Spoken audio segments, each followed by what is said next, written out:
The champagne glass felt cold against my palm as I stood in the center of the ballroom, watching my mother's face glow under the crystal chandeliers. She was radiant, her laughter echoing across the marble floors as she raised her glass toward the crowd of 200 guests. My father stood beside her, his hand resting possessively on her waist, and together they looked like the picture of parental devotion. "To our beloved daughter, Natalie," my mother announced, her voice carrying that practiced warmth she'd perfected over 30 years of charity galas and corporate dinners. 25 years ago today, we were blessed with the most brilliant, ambitious young woman anyone could ask for. Tonight, we celebrate not just her birthday, but the launch of the Harrison Youth Foundation, a testament to the values we instilled in her from birth. The applause rippled through the room like a wave, and I felt my smile tighten at the corners. I'd worn my burgundy silk dress tonight, the one my mother always said made me look presidential, and I'd styled my dark hair in the elegant updo she preferred. Everything about this moment was designed to perfection, everything except the truth, because today wasn't my birthday. My birthday had been 3 weeks ago, September 26th, and my parents had forgotten it entirely. I'd waited that morning, 24 years of conditioning, making me expect the usual breakfast surprise, the designer gift wrapped in their signature cream paper, the reservation at whatever restaurant was trending that season. Instead, I'd received a text from my mother at 11 a.m. In Tokyo, until Friday. Important merger. Love you. My father hadn't even sent a text. Now, standing in this ballroom filled with their business associates, their country club friends, their political connections, I understood why they'd been so eager to throw this birthday celebration 3 weeks late. This wasn't about me. This had never been about me. The Harrison Youth Foundation, my foundation, the project I'd spent 2 years building from nothing, was being laundered through their reputation, transformed into another jewel in their philanthropic crown. Natalie designed this foundation from the ground up, my father continued, taking the microphone from my mother. His silver hair caught the light as he turned to gesture at the presentation screen behind us, where my mission statement glowed in their corporate font, not the font I'd chosen. She secured partnerships with 15 schools across the state, providing mentorship programs for underprivileged youth interested in STEM fields. We couldn't be prouder. I watched him speak, watched the way he owned my words, my work, my vision. The crowd hung on every syllable, and I knew what they saw. Harold and Victoria Harrison, business moguls worth $300 million, generous benefactors who'd raised a daughter, committed to giving back. What they didn't see was the hours I'd spent drafting grant proposals alone in my apartment, the rejections I'd faced, the small victories I'd celebrated, with no one but my cat. What they definitely didn't see was the folder hidden in my designer clutch, the one containing documents that would destroy everything my parents had built. But most importantly, my mother said, reclaiming the microphone with the smooth authority that had made her a legend in corporate boardrooms, the Harrison Youth Foundation represents legacy.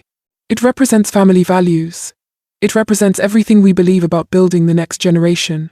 The quote-worthy line hung in the air, and I watched several guests nod approvingly. My mother met my eyes across the stage, and for a split second, I saw it, that flicker of calculation that told me she knew exactly what she was doing. She positioned this foundation launch as my birthday celebration deliberately, killing 2 birds with 1 stone, covering up their forgetfulness while simultaneously taking credit for my work. "Natalie, darling," she called out, extending her hand toward me. "Come say a few words." The crowd turned to face me, their expressions expectant. Camera flashes popped, as the society photographers captured what they thought was a heartwarming moment between parents and child. I stepped forward, my heels clicking against the marble with measured precision, and accepted the microphone. My hand was steady. My smile was perfect. Inside, I felt like I was burning alive. "Thank you, Mom. Thank you, Dad." I paused, letting the words sink in, letting them think they'd won. "You've given me so much, more than I could ever repay." My mother's smile widened. "Everything I am today," I continued, my voice soft but clear, "I owe to the lessons you taught me. You showed me that appearance matters, that timing is everything, that the right connections can change your life." My father nodded, clearly pleased with himself. "You taught me to pay attention, to remember important dates, to never underestimate the power of preparation. I felt my smile sharpen, just slightly. And you taught me that family loyalty is everything, until it isn't. The last line landed with just enough ambiguity that the crowd chuckled, thinking I was being charmingly philosophical. But I saw my mother's eyes narrow, saw the way my father's jaw tensed. They'd heard the edge in my voice, the warning they were too arrogant to take seriously. So tonight, I said, raising my champagne glass, I want to thank you both for making me exactly who I needed to become. This foundation and everything that comes after it wouldn't exist without you. The crowd erupted in applause. My parents joined in, their faces masks of parental pride, and I watched them celebrate their own cleverness. They thought they'd manipulated me perfectly. They thought I was still their controlled, obedient daughter, grateful for whatever scraps of recognition they threw my way. They had no idea I'd been planning this moment for 3 months. As the applause died down and the crowd dispersed toward the buffet tables, my mother approached me with her publicist, Amanda, trailing behind her. Amanda was young, ambitious, and utterly devoted to maintaining the Harrison family image, which made her the perfect person to witness what came next. Beautiful speech, darling, my mother said, kissing the air beside my cheek, though perhaps a touch dramatic at the end. We don't want people thinking there's tension in the family. Of course not, I agreed, my voice honey-sweet. Heaven forbid anyone think the Harrisons are anything less than perfect. She gave me that look, the one that had terrified me as a child, the one that meant I was being ungrateful. We're launching your foundation, Natalie. The least you could do is show some appreciation, instead of making cryptic comments about family loyalty. You're right. I smiled at Amanda, who was pretending to check her phone, while obviously listening to every word. I should be more grateful. After all, you remembered my birthday eventually. My mother's expression froze for just a fraction of a second before she recovered. Don't be childish. We've explained about Tokyo. 3 weeks after my actual birthday, I interrupted softly. But who's counting? Natalie. My father materialized beside us, his corporate smile firmly in place but his eyes hard. This isn't the time or place, isn't it? I tilted my head, genuinely curious. When is the right time to discuss how you forgot your only daughter's birthday? Should I have scheduled an appointment with your assistant? Amanda's eyes widened slightly, and I knew she was mentally calculating how this drama would play in tomorrow's society columns. Good. Let her calculate. We did not forget, my mother hissed, her voice low enough that nearby guests couldn't hear. We postponed. There's a difference. Is there? I took a sip of my champagne, letting the question hang. Because from where I'm standing, it looks like you forgot, panicked when you realized, and then threw together this foundation launch to cover your tracks while simultaneously taking credit for 2 years of my work. My father's face reddened. That's enough. We've given you everything. You've given me everything, except what actually mattered, I said. And for the first time all night, I let them hear the real emotion beneath my composed exterior. But that's okay. I've learned to live without it. I turned to walk away, but my mother caught my arm, her perfectly manicured nails digging into my skin. You're being dramatic and ungrateful, and if you continue this behavior, we'll have to reconsider our involvement with the foundation. There it was. The threat. The trump card they always played when I stepped out of line. For years, that warning had been enough to make me fall into place, terrified of losing their approval, their support, their love. Tonight, it made me laugh. Reconsider away, I said, gently removing her hand from my arm. The foundation doesn't need you anymore. In fact, it never really did. I walked away before they could respond, moving through the crowd with the grace my mother had paid thousands of dollars in deportment classes to achieve. Guests congratulated me, praised the foundation, asked when programs would begin. I answered each question with practiced ease, my public face never slipping, even as I felt the weight of my parents' stares burning into my back. Let them wonder, let them worry. They had no idea what was coming. An hour later, after cutting the elaborate birthday cake, ordered with the wrong birth date but the right amount of gold leaf, I excused myself to the bathroom. The ladies' lounge was empty, all marble and mirrors, and the faint scent of expensive perfume. I locked myself in a stall, pulled out my phone, and opened the encrypted message app. One new message from Julian. Everything's in place. Press release goes live at midnight. You sure about this? I stared at the message for a long moment, thinking about the 3 months that had led to this point. 3 months since I'd discovered the truth about where my parents' money really came from. 3 months since I'd started building my own network, my own resources, my own power base that had nothing to do with the Harrison name. 3 months since I'd decided that I wasn't going to be their puppet anymore. I typed back, I'm sure. Let it burn. His response came immediately.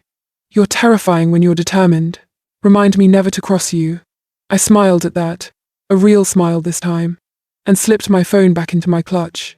When I emerged from the bathroom, I found my former college roommate, Maya, waiting by the mirrors, her expression concerned. You okay? She asked, studying my face. That speech was intense. I'm fine, I assured her. Better than fine, actually. Nat, I've known you for 7 years. You're not fine. You're plotting something. She crossed her arms. What's going on? I considered telling her everything, but the ballroom doors opened at that moment, and Amanda appeared, looking flustered. Natalie, your mother wants family photos before the evening ends, she announced, her phone already out and ready to coordinate. Of course she does, I murmured. I squeezed Maya's hand. We'll talk tomorrow, I promise. The family photo session was exactly as painful as expected. My parents positioned themselves on either side of me, their arms around my shoulders, their smiles brilliant. The photographer called out instructions. Closer together, warmer expressions. Show us that family love. And we performed, perfectly.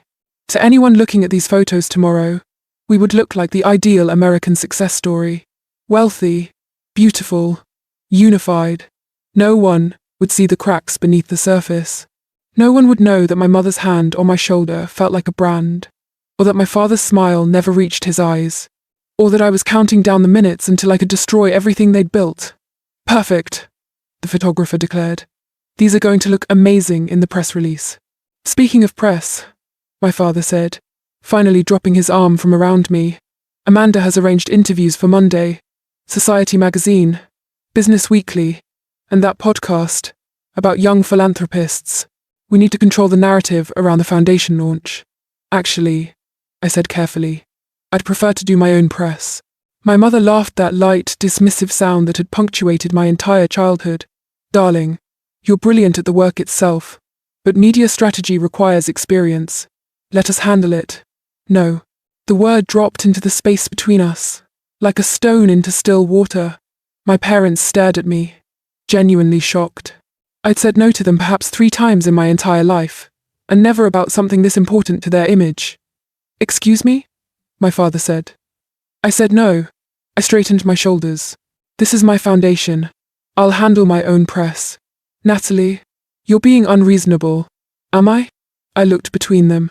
Or am I finally being reasonable after years of letting you control everything? The foundation is mine. The mission is mine. The work is mine.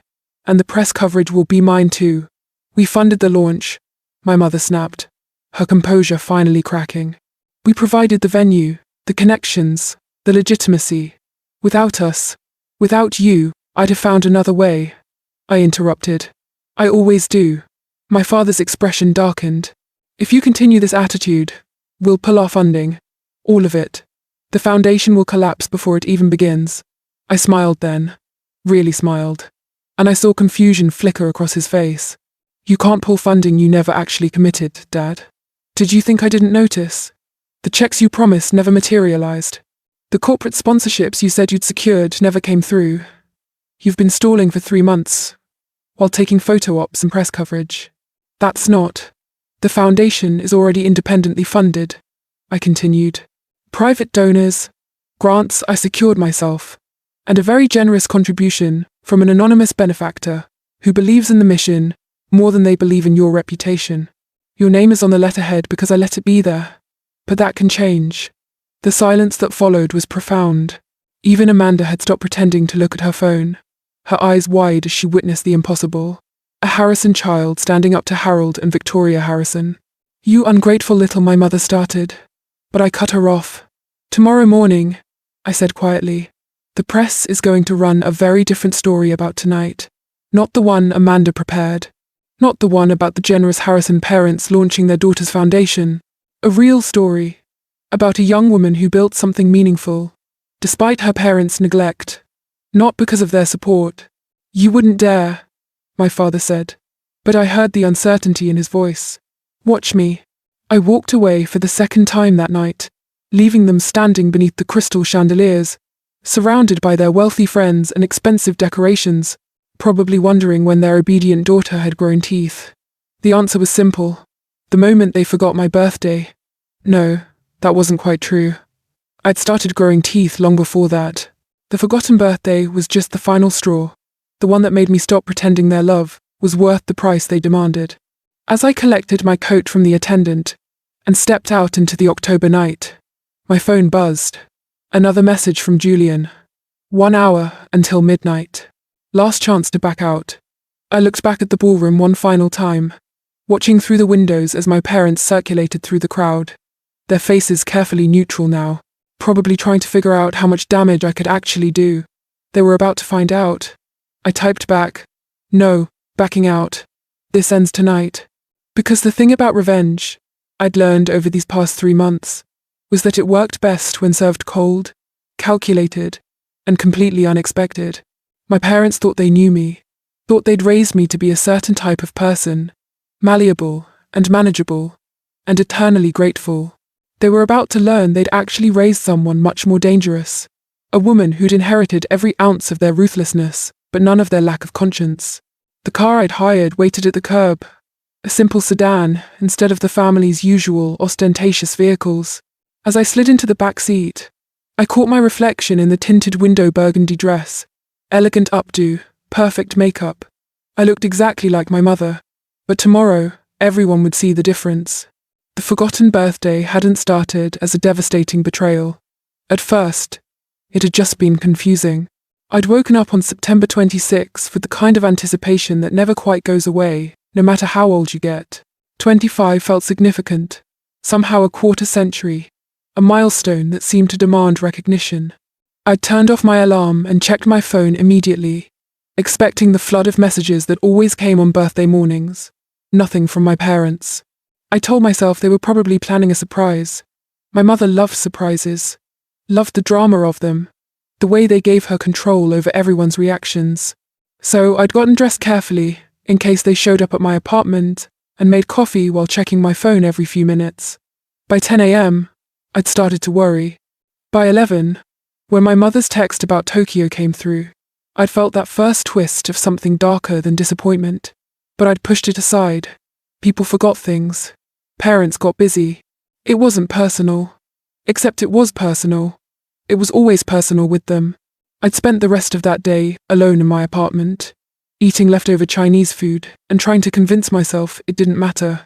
Maya had called to sing happy birthday, and we'd met for drinks that evening. But the whole time I'd felt this hollow space where my parents' acknowledgement should have been. The really pathetic part. I'd kept checking my phone for 3 more days, certain they'd remember, certain that any moment I'd get a call with profuse apologies and extravagant plans to make it up to me. The call never came. Instead, 2 weeks later, I'd received an invitation to tonight's event, couched as a celebration of both my birthday and the foundation launch, as if they'd been planning this dual celebration all along. The lie had been so smooth, so perfectly crafted, that I'd almost believed it myself. Almost. Now, sitting in the car as my driver navigated through the city streets, I pulled out my phone and scrolled back through the messages I'd saved. The evidence of their manipulation, carefully documented over 3 months. The first one was from my mother, dated October 3rd. "Darling, we have the most wonderful idea. Let's combine your birthday celebration with the foundation launch. It'll make the event so much more meaningful. You know how we hate these separate little parties. Let's do something spectacular." Reading it now, I could see every manipulation tactic she'd employed. The enthusiasm that made me feel selfish for objecting. The implication that wanting a separate birthday celebration was immature. The promise of something spectacular that would make the forgotten actual birthday seem petty by comparison. I'd responded, "Sounds great, Mom. Thanks for putting this together." Looking at those words now made me cringe. The grateful, accommodating daughter, so eager for any crumb of parental attention that she'd accept a recycled, repurposed celebration 3 weeks late. The next message in my save folder was from my father, dated October 7th. Nat. About the foundation we've been thinking. It would be good to have the Harrison name more prominently featured in the materials. For fundraising purposes, you understand. At the time, I'd agreed immediately. Of course, the Harrison name would help with fundraising. Of course, I should leverage my parents' reputation. I'd spent a week redesigning all the foundation materials, moving their names from the special thanks section to the founding donors section, not realizing I was helping them rewrite the narrative of who'd actually built this organization. The real turning point had come on October 15th, during what was supposed to be a routine meeting with the foundation's board members, all people my parents had helpfully suggested when I was first organizing. I'd presented the budget, proud of how I'd stretched every dollar, how I'd secured partnerships and grants that would sustain programs for at least 2 years. One of the board members, Marcus, had nodded approvingly and said, "Harold and Victoria really did all the groundwork for you, didn't they? What a gift they've given you." I'd smiled and nodded, because that's what I always did. But later, reviewing the meeting notes, I'd felt something shift inside me. Gift? My parents hadn't given me this foundation. I'd built it, brick by brick, grant application by grant application, for 2 solid years. They'd given me nothing but their names and their broken promises. That night, I'd started digging. My parents were brilliant business people. Everyone knew that. Harrison Enterprises had made its fortune in commercial real estate development, building shopping centers and office complexes across the eastern seaboard. What most people didn't know, what I certainly hadn't known, was that a significant portion of their early success had come from demolishing low-income housing to make way for luxury developments. The information was all public record, buried in city planning documents and old newspaper articles. I'd spent 3 weeks following the trail, piecing together the story of how Harold and Victoria Harrison had systematically displaced thousands of families in the 1990s and early 2000s, then used their profits to build the philanthropic empire that had made them society darlings. The irony was staggering. My youth foundation, designed to help underprivileged kids, was being branded as a Harrison family initiative, when the Harrison family fortune was built on making kids underprivileged in the first place. I'd sat in my apartment at 2 a.m., surrounded by printouts of eviction notices and demolition permits, and felt something crystallize inside me. This wasn't just about a forgotten birthday anymore. This was about everything they represented, everything they taught me to value. This was about becoming someone different. The car pulled up to my apartment building, and I thanked the driver before heading inside. My place was small, just a 1-bedroom, in a building my parents had always sniffed at, but it was mine. I'd refused to let them buy me something more suitable. Had insisted on paying my own rent with my salary from the non-profit where I work during the day. That job, at least, was something they couldn't take credit for. Inside, I kicked off my heels and went straight to my laptop, opening the encrypted folder I'd been building for 3 months. Everything was here. The evidence of my parents' displacement schemes. The timeline showing how they'd systematically lied about the foundation funding. The contracts proving I'd secured all the grants and partnerships myself. The emails showing how they'd tried to take control of the press narrative. And, most importantly, the articles set to publish in exactly 37 minutes. I'd connected with Julian through Maya, actually. He was an investigative journalist who specialized in exposing corporate corruption, and when I'd first reached out to him, he'd been skeptical. "Everyone thinks their parents are corrupt," he'd said. "Most people are just being dramatic." Then I'd shown him the documents. His response had been immediate and gratifying. "Holy shit. This is bigger than you realize. Your parents aren't just manipulative. They're the poster children for gentrification and displacement. And they've been using charity work to cover it up for decades." Working with Julian over the past 2 months had been surreal. He taught me how to document everything, how to build an airtight case, how to anticipate every possible counterattack. Together, we'd crafted a narrative that wasn't about a bitter daughter seeking revenge. It was about a young philanthropist, discovering uncomfortable truths, and choosing to stand for her actual values rather than her family name. The media loved that story. Redemption, resistance, the next generation, refusing to repeat the sins of their parents. My phone buzzed. Maya, are you okay? That dinner looked intense. Me, I'm fine. Better than fine. Want to come over? Big news dropping in 30 minutes. Maya, on my way. Wine or tequila? Me, both. I changed out of the burgundy dress and into yoga pants and a sweatshirt, scrubbed off the makeup, took down the updo. In the mirror, I looked like myself again. Not the Harrison daughter, not the polished puppet my parents had spent 25 years creating. Just Natalie. Just me. It felt good. Maya arrived 20 minutes later, carrying a bottle of white wine and a box of the fancy chocolates we'd been obsessed with in college. She took one look at my face and said, "Okay, spill. What did you do? What makes you think I did something? Nat, I've seen you navigate family drama for 7 years. You've always been good at keeping the peace, at being the perfect daughter. Tonight, you look like you wanted to burn down the ballroom. So either you finally snapped, or you've been planning something. Which is it?" I poured us both wine and pulled up Julian's article on my laptop. Both. I snapped 3 months ago, and I've been planning ever since.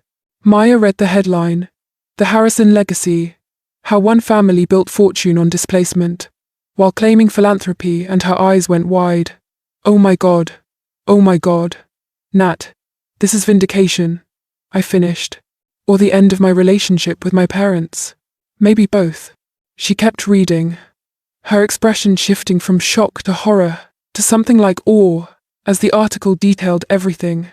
The displacement, the broken funding promises, the manipulation of the foundation narrative, and my decision to move forward independently while returning their family name from the foundation materials. "This goes live at midnight?" she asked. Yes, along with 3 other articles from different outlets. Julian helped me coordinate. By tomorrow morning, everyone who was at that party tonight will see the real story. Maya sat back, wine glass in hand, studying me. "Are you ready for the fallout? Because your parents aren't going to take this quietly." I know. I'd been thinking about nothing else for weeks. They'll try to discredit me, probably. Say I'm unstable or ungrateful or lying. They'll use every connection they have to minimize the damage. And you're prepared for that? I have documentation for everything. Bank records, emails, public documents. Julian fact-checked every single line. They can call me ungrateful, but they can't call me a liar. My phone started buzzing with notifications. It was 11:47 p.m. The articles were going live early, probably because one outlet had jumped the gun. I refreshed my laptop screen and watched as the story spread across social media, shared and reshared by journalists and activists, and people who'd been following the Harrison family's charitable work for years. The comments came fast. I knew something was off about that family. Good for her for standing up to them.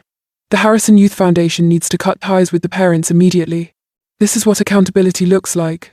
Maya read over my shoulder, occasionally gasping or muttering "oh shit" under her breath. When we got to the section where Julian had included quotes from families displaced by Harrison Enterprises in the 90s, she actually had tears in her eyes. "These people lost everything," she whispered. "And your parents got rich and famous off their suffering." I know. The weight of it pressed down on me, not just what my parents had done, but the fact that I'd been complicit through ignorance for 25 years. Every opportunity I'd had, every advantage, every dollar they'd spent on my education and clothes and lifestyle had come from someone else's pain. That realization had been the hardest part of these past 3 months. Understanding that I wasn't just fighting for myself, I was fighting to break a cycle, to become something better than the legacy they'd tried to force on me. At 11:52, my phone rang. My mother's number. Maya and I stared at it, watching it buzz against the coffee table. "You don't have to answer," Maya said. "I know," but I picked it up anyway, putting it on speaker. "Hello, Mother." "What have you done?" Her voice was ice and fury, controlled but barely. "What the hell have you done, Natalie?" "I told the truth. That's all." "You told lies. Vicious, calculated lies designed to destroy us." "Really? Which part was a lie? The displacement records? The eviction notices? Those are all public documents. Or maybe you mean the emails where you promised funding that never materialized. Because I have all of those saved." I heard her breath catch. She hadn't expected me to be this prepared. "Or perhaps," I continued, my voice calm, You mean the part about forgetting my birthday? Because that definitely happened. I have the phone records to prove you didn't call or text on September 26th. This is about your birthday? She hissed. You're destroying your family over a birthday? No. I'm establishing boundaries with my family over a pattern of manipulation and neglect. The birthday was just the moment I realized I deserved better. You, ungrateful. I'm hanging up now, I interrupted. But know this. The foundation will continue, with or without your name attached. The work will happen. The kids will be helped. And you'll have to live with the fact that your daughter chose her values over your approval. I ended the call before she could respond. Maya let out a breath she'd apparently been holding. That was incredibly badass. That was incredibly terrifying. I corrected. But I was smiling. The phone immediately started ringing again, my father this time, but I silenced it and tossed it onto the couch. For the next hour, Maya and I watched as the story exploded across the internet. By 1 a.m., it was trending on Twitter. By 2 a.m., major news outlets were picking it up. By 3 a.m., I had interview requests from 14 different media organizations. You realize you're about to become famous, right? Maya said, refilling our wine glasses. Like, really famous. This is the kind of story people remember. I don't want to be famous. I just want to do the work without them taking credit for it. Well, tough luck, because you're definitely going to be famous. She grinned. But hey, at least you'll be famous for the right reasons. Not just as the Harrison daughter as yourself. That thought, more than anything else that night, made the fear worth it. We stayed up until dawn, reading comments and articles and reactions. Some people accused me of being spoiled and dramatic, of weaponizing family conflict for attention. But most people, overwhelmingly, most people understood. They understood what it felt like to be overlooked, to have your work stolen, to wake up one day and realize the people who were supposed to love you were really just using you. They understood that revenge, done right, wasn't about violence or cruelty. It was about reclaiming your own story. I woke up at noon with a headache and 17 missed calls. Maya had crashed on my couch, still wearing her dress from the night before, her phone clutched in her hand. Sunlight streamed through my apartment windows, too bright and cheerful for how exhausted I felt. My phone buzzed again. Julian's name flashed on the screen. Hey, I answered, my voice rough with sleep. Have you seen the news? He sounded energized, almost giddy. Natalie, you're everywhere. CNN, MSNBC, Fox, everyone's covering it. The hashtag number, Harrison Truth, is trending nationally. I stumbled to my laptop and pulled up Twitter. He was right. My face, a photo from last night's event, was plastered across every major news site, usually paired with a headline about family betrayal or generational conflict. The Public Relations Society just released a statement, Julian continued. They're investigating the Harrison family's charitable claims, and 3 other families have come forward with their own displacement stories. This is bigger than we thought, Nat. This is going to change things. I should have felt triumphant. Instead, I felt hollowed out, like I'd used up all my anger and courage last night, and had nothing left. Nat? You still there? Yeah, I'm here. Just processing. Are you okay? His voice softened. I know this is a lot. I'm fine. Just didn't expect it to blow up this fast. Your parents have money and connections, but you had something more powerful. A legitimate grievance and receipts to back it up. People are responding because the story is real. He paused. Listen, I have producers from 3 morning shows asking for interviews. You interested? Give me a few hours to think about it? Sure. But heads up, your parents are already doing damage control. Your dad released a statement, calling you unstable, and suggesting you need psychiatric help. Of course he did. It was the oldest trick in the playbook. When you can't discredit the message, discredit the messenger. Paint her as crazy, emotional, unreliable. Send me the statement, I said. And Julian? Thank you for believing me. Thank you for trusting me with the story. This is going to win awards. I can feel it. After we hung up, I sat staring at my laptop screen, reading my father's statement. Victoria and I are heartbroken by our daughter's recent actions. Natalie has been under tremendous stress lately, and we believe she may be experiencing a mental health crisis. We love her deeply, and hope she gets the help she needs. The allegations she's made are based on misunderstandings and taken out of context. We've always been transparent about our business practices, and we're proud of our legacy of community development and philanthropy. We hope Natalie will reconsider her harmful accusations and rejoin the family that loves her. The statement was masterful. It positioned them as concerned parents, me as troubled and irrational. It acknowledged just enough truth. Yes, there was tension while reframing the entire narrative. To anyone who didn't know the details, I would look like an ungrateful daughter having a breakdown. Maya woke up and shuffled over, reading over my shoulder. Shit. They're good. They're terrified. I corrected. Look at the language. Misunderstandings. Out of context. They're not denying anything specific because they can't. Everything I said is documented. So, what do you do now? I respond. Carefully. I opened a new document and started typing, crafting a response that would be measured, mature, and impossible to dismiss as emotional instability. I love my parents, and I'm saddened by the rift between us. However, my statements regarding their business practices are based on public records, not misunderstandings. I'm not having a mental health crisis, I'm having a moral awakening. I hope we can eventually reconcile, but not at the expense of truth or my own integrity. The Harrison Youth Foundation will continue its mission of supporting underprivileged youth, and I invite anyone interested in the work to visit our website and consider supporting us directly.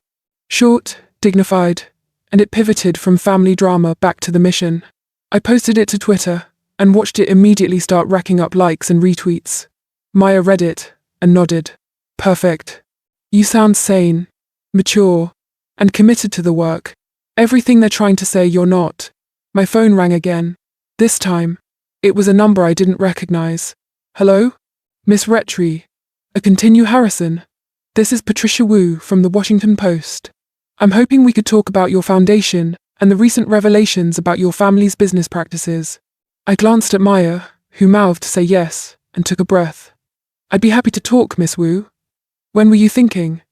Would this afternoon work? I'm actually in the city, and could meet you somewhere private if you'd prefer. We arranged to meet at a quiet coffee shop in 2 hours. After hanging up, I showered and changed into jeans, and a simple sweater deliberately casual, deliberately not the polished Harrison image. When I looked in the mirror, I saw someone who could pass for any other 25-year-old grabbing coffee on a Saturday afternoon. That was exactly what I wanted. Maya insisted on coming with me for moral support, so we arrived at the coffee shop 15 minutes early and claimed a corner table. Patricia Wu showed up right on time, a woman in her 40s with sharp eyes and a recording device already in her hand. Thank you for meeting with me, she said, shaking my hand. I've been covering your parents' charitable work for years. This story adds a very different dimension. I'm sure it does. She set up the recorder and pulled out a notebook. Let's start with the basics. When did you first learn about your parents' displacement practices in their early real estate dealings? About 3 months ago. I was researching the foundation's mission, working with underprivileged youth, and I wanted to understand what underprivileged really meant in our city. That led me to looking at housing displacement, which led me to my parents' old projects. And how did that discovery make you feel? I chose my words carefully. Betrayed, angry, but mostly determined. I realized I had a choice. I could pretend I didn't know and continue benefiting from that legacy, or I could acknowledge it and try to do something different. Patricia nodded, writing quickly. Your parents claim you're experiencing a mental health crisis. What's your response to that? I think it's easier for them to believe I'm unstable than to accept that I'm making a conscious, informed choice to hold them accountable. Dismissing women as crazy or emotional when they speak uncomfortable truths is a very old tactic. Fair point. She smiled slightly. Let's talk about the birthday. Some people online are saying this is really just about you being upset over a forgotten birthday, that the rest is window dressing for a family grudge. This was the question I'd been expecting, the one that could undermine everything if I didn't answer it right. The birthday wasn't the cause, I said slowly. It was the catalyst. It was the moment I realized that to my parents, I'm more valuable as a prop than as a person. They forgot my actual birthday, but threw a lavish party 3 weeks later that served their interests, the good press, the foundation they could claim credit for, the image of the perfect family. That's when everything clicked into place. The forgotten birthday was just the clearest example of a pattern that had existed my entire life. Patricia nodded, still writing. And what is that pattern? Conditional love. My parents love the version of me that reflects well on them. The obedient daughter, the grateful heiress, the young philanthropist carrying on their legacy. They don't love the real me, the person who might disagree with them or challenge their choices, or want to build something independent of their control. That must have been painful to realize. It was. But it was also liberating. We talked for another hour, covering everything from the Foundation's specific programs to my plans for the future. Patricia asked tough questions about my privileged upbringing, about whether I was being hypocritical to benefit from my parents' money while criticizing their methods, about what I hoped to accomplish with such a public confrontation. I answered each question honestly, not shying away from the uncomfortable parts. Yes, I'd benefited from generational wealth built on displacement. Yes, that made me complicit in a way I couldn't undo. But I could choose what to do going forward. I could choose to build something different. When she finally turned off her recorder, Patricia looked at me with something like respect. You know, she said, in 20 years of journalism, I've covered dozens of family conflicts in wealthy circles. Most of them are petty inheritance squabbles, business disputes, old resentments. This is different. You're not trying to take their money or destroy them personally. You're trying to establish your own identity and values. That's unusual. I'm not trying to destroy them at all, I clarified. I'm just refusing to let them control my story anymore. That's a distinction they may not appreciate. She was right. Of course. To my parents, any loss of control was destruction. After Patricia left, Maya and I sat in the coffee shop for another hour, watching the internet reaction continue to evolve. More journalists were picking up the story. More displaced families were sharing their experiences. The Foundation's website had crashed from traffic people wanting to learn about the actual work, wanting to donate, wanting to support the mission now that it was clearly separated from my parents' legacy. You should check the Foundation's bank account, Maya suggested. I bet you're getting donations. I pulled up the account on my phone and nearly dropped it. In the past 18 hours, we'd received over $40,000 in small donations, $5 here, $20 there, a few hundred from people who could afford more. The comment section was filled with messages of support. Finally, someone holding the wealthy accountable. Your parents forgot your birthday, but strangers remember your worth.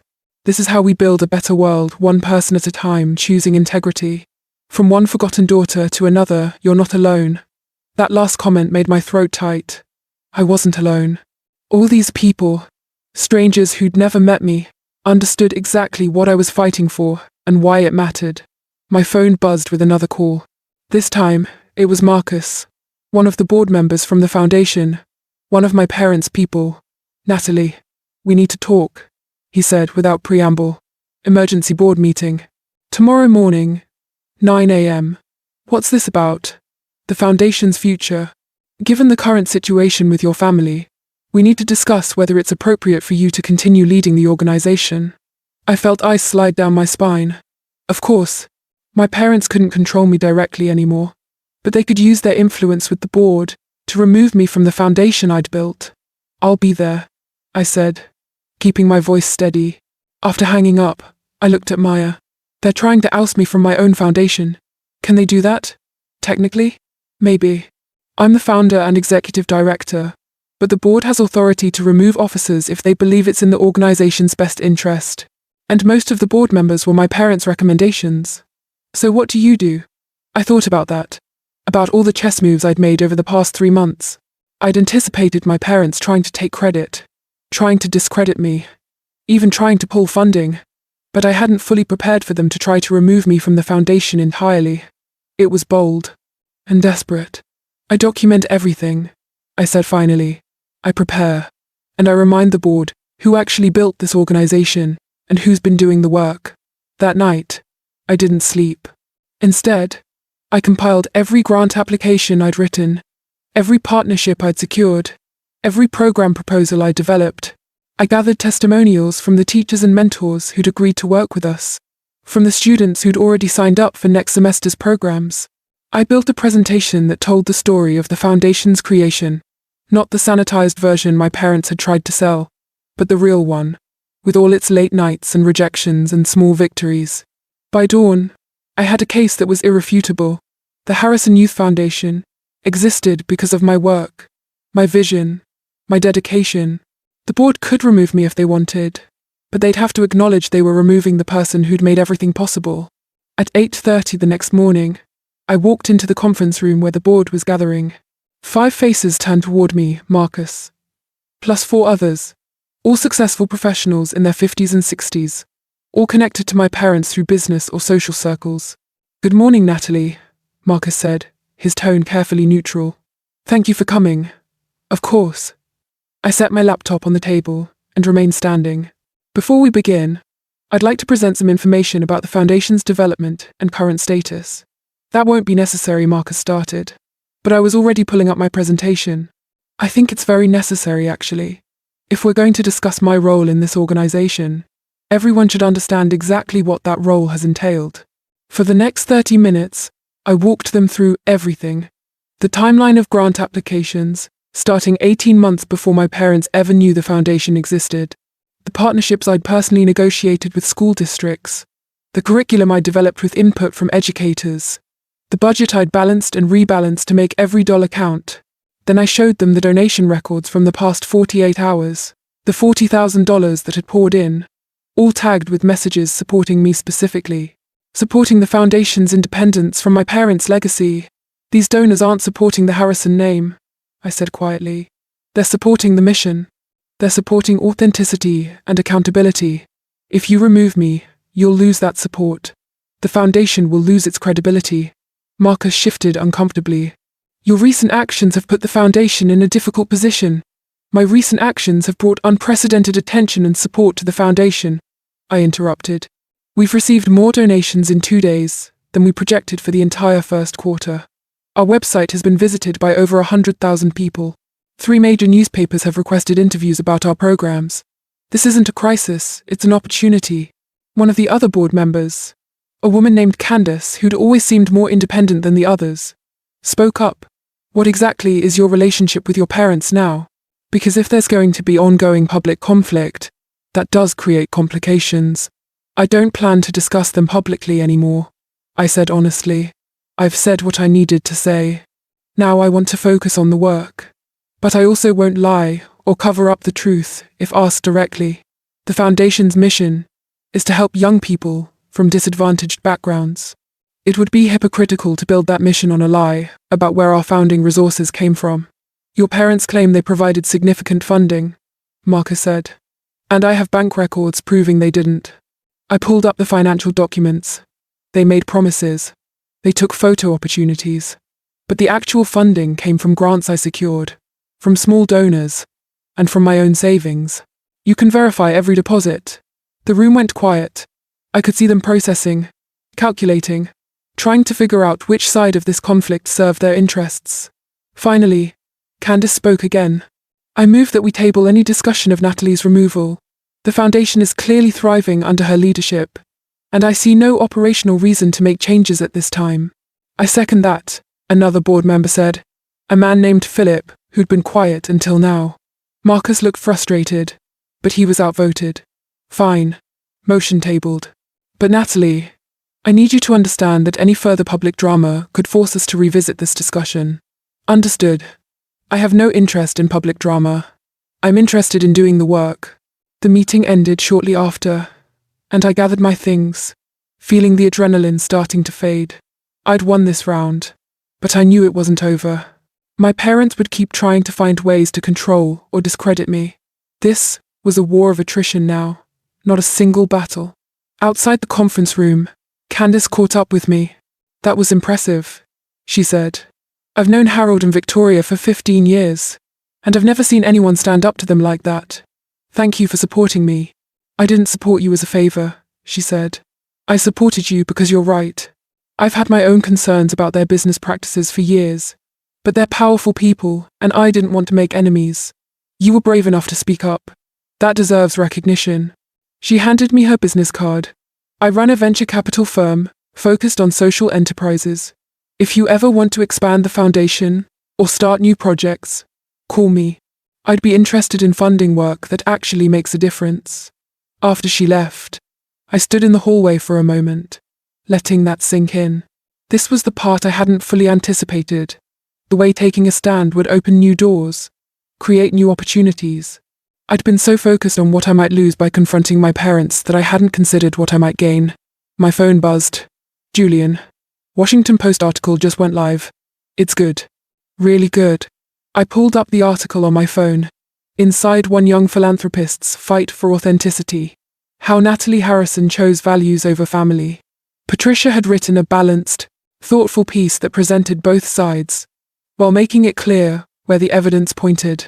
She'd included my parents' denials and their claim that I was unstable, but she'd also included quotes from displaced families, financial records showing the foundation's independent funding, and my own explanation of why I'd chosen this path. The comment section was already filling up. This is what real courage looks like. The parents calling her unstable is such classic gaslighting. I wish I had her strength when I had to cut off my toxic family. Everyone's talking about the parents, but can we acknowledge she built an entire foundation at 25? That's impressive, regardless of the family drama. That last comment struck me. Yes, the family conflict was dramatic and got attention, but underneath it all was the real story. A young woman building something meaningful, doing work that mattered, creating opportunities for kids who needed them. That's what I wanted people to remember when this was all over. Not the betrayal or the revenge, but the work itself. I spent the rest of the day at the foundation's small office, just a rented suite with 2 desks and a conference table.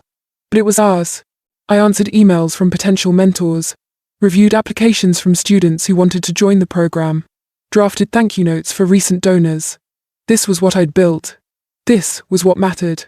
Around 6 p.m., my phone rang with a number I recognized. My childhood home. I stared at it for a long moment before answering. "Hello? Natalie?" My mother's voice was different now. Quieter, less controlled. "We need to talk.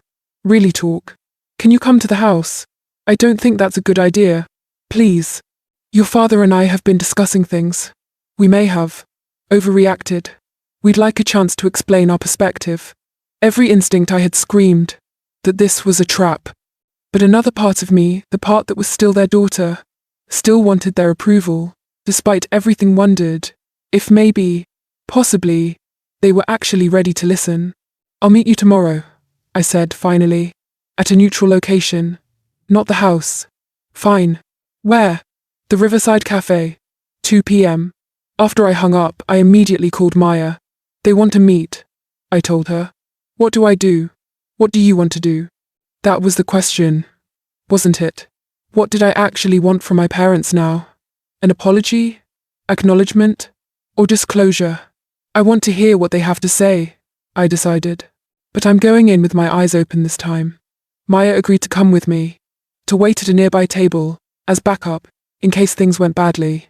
That night, I prepared like I was preparing for a deposition, thinking through every possible angle my parents might take, every manipulation they might try. I'd spent 25 years being their perfect daughter. Now I was going to be my own person, and see if they could accept that. The Riverside Cafe was busy on Sunday afternoon, filled with families and couples enjoying weekend brunch. I'd chosen it deliberately somewhere public enough that my parents couldn't make a scene, but private enough for a real conversation. I arrived 15 minutes early, claimed a corner booth, and ordered coffee I probably wouldn't drink. Maya sat 3 tables away, pretending to read a book, but keeping watch. My parents arrived exactly on time. My mother wore a cream cashmere sweater and pearls her approachable but elegant outfit. My father had dressed down to khakis and a button-up. No tie. They were presenting themselves as concerned parents, not corporate moguls. "Natalie," my mother said, sliding into the booth across from me. My father sat beside her, and for a moment we just looked at each other across the table. "Thank you for coming," my father said. "We weren't sure you would. I'm curious what you have to say." My mother took a breath. "We've been reading the coverage. All of it. The articles, the comments, the support you've been getting. And we've been talking, really talking about how we got here. And what conclusion did you reach? That we failed you," my father said. Not in the ways you've accused us of publicly, but in smaller, more important ways. We taught you to value achievement and image over connection. We treated you more like a project than a daughter. I felt something twist in my chest, hope. Or maybe just the old longing for their approval. I pushed it down. Is this the part where you apologize and ask me to retract everything I've said? I asked quietly. No, my mother said, surprising me. What you've said is out there now. Retracting it would make you look weak or crazy, which would serve no one. We're not here to ask you to lie. Then why are you here? To understand, my father said, and to tell you that despite everything, we love you. We may not have shown it the way you needed, but it's true. I wanted to believe them. God, I wanted to believe them so badly.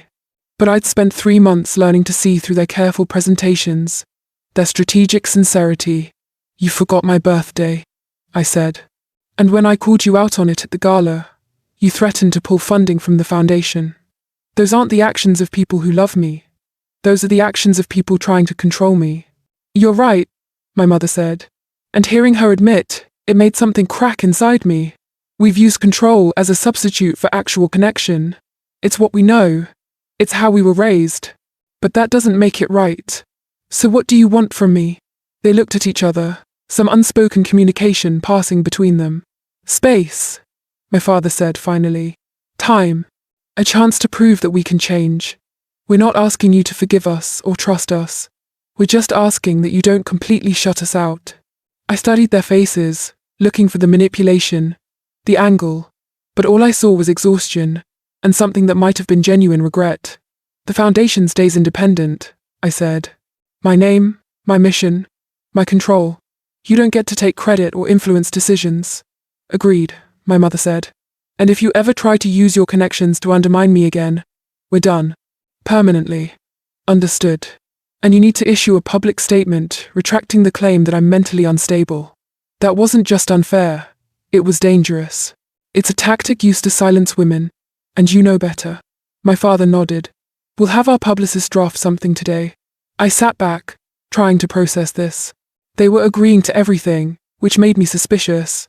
Harold and Victoria Harrison didn't just agree to terms they negotiated. They maneuvered. They found angles. What's the catch? I asked. No catch, my mother said. Just hope. Hope that eventually we can rebuild some kind of relationship. Not the one we had before, that was broken, but something honest. I don't know if that's possible. We don't either, my father admitted. But we'd like to try. We talked for another hour. And slowly, carefully, I began to see something I'd never seen before. My parents as human beings instead of monolithic forces. They talked about their own childhoods, about the pressure they'd faced, about how they'd built their empire at the cost of almost everything else, including their relationship with their only daughter. It didn't excuse anything, but it explained some things. I need time, I told them as we prepared to leave. I need to figure out who I am without you looming over everything. Maybe eventually we can have a relationship, but it has to be different. It has to be real. We can give you time, my mother said. As much as you need. After they left, Maya came over to my table. Well, she asked. How do you feel? Confused, angry, relieved, sad. I laughed, shakily. All of it at once. Do you believe them? About wanting to change? I don't know. Part of me wants to. Part of me thinks this is just another strategy. Give me space now. Wait for the public attention to die down, then slowly reassert control. So what are you going to do? Exactly what I said. Take time. Focus on the foundation. Build my own life. If they're sincere, they'll prove it through their actions, not their words. Over the next few weeks, life settled into a new rhythm. The media attention gradually faded as other stories took precedence. The foundation continued to grow. We'd hired 2 part-time staff members with the donation money, expanded our partnership with a 3rd school district, and launched our first mentorship cohort with 20 students. My parents kept their distance, as promised. They issued a statement retracting the mental health accusation and apologizing for allowing family tensions to spill into the public sphere. It wasn't a full apology for everything, but it was something. I gave interviews when asked, but always redirected back to the foundation's work. I talked about the students we were serving, the mentors who were donating their time, the dream of expanding to other cities. The personal drama became background noise to the real story. Young people getting opportunities they might not have had otherwise.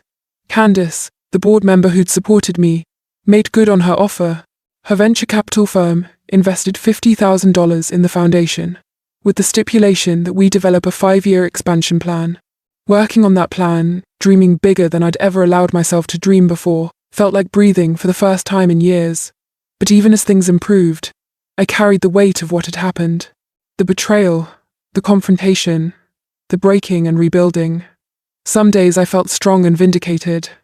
Other days I mourned the relationship I'd wanted with my parents but never truly had. Maya dragged me to therapy, which I'd been avoiding. "You just went through a major trauma," she insisted. "You need to process it with a professional, not just with me over wine." She was right. My therapist, Dr. Chen, a woman in her 60s with kind eyes and zero tolerance for my deflection, helped me understand that what I was grieving wasn't the relationship I'd had with my parents, but the relationship I'd wished for.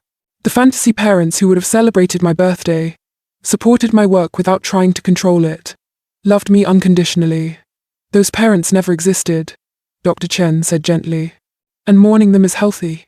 But you also need to appreciate what you've built despite them. What I'd built was starting to feel real. Students in our mentorship program were thriving. Several had already expressed interest in STEM majors they'd never considered before.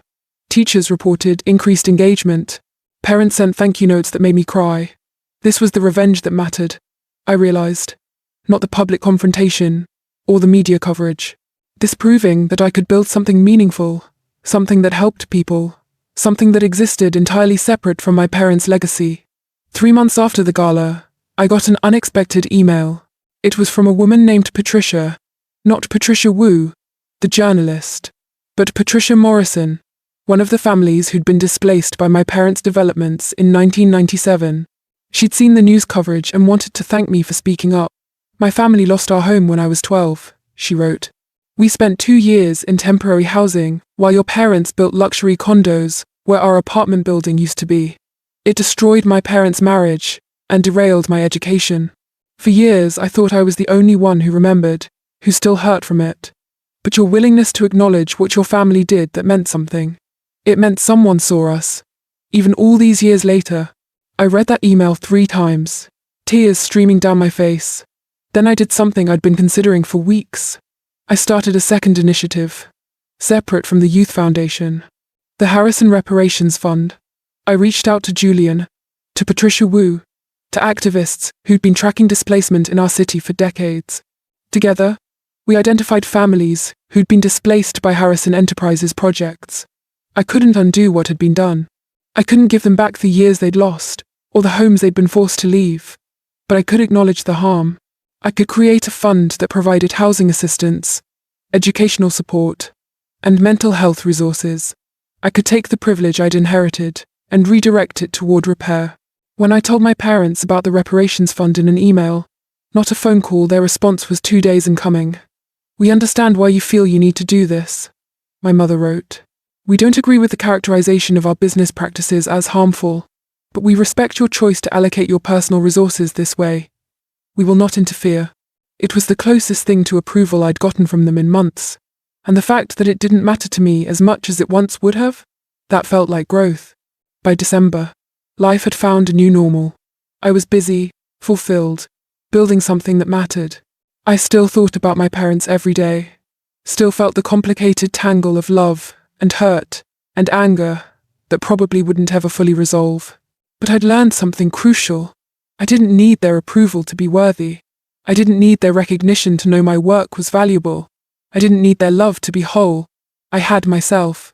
I had the work. I had the students whose lives were changing because someone believed in them. I had the families who finally felt seen after decades of being overlooked. That was enough. The first snow of winter fell on a Tuesday evening in early December.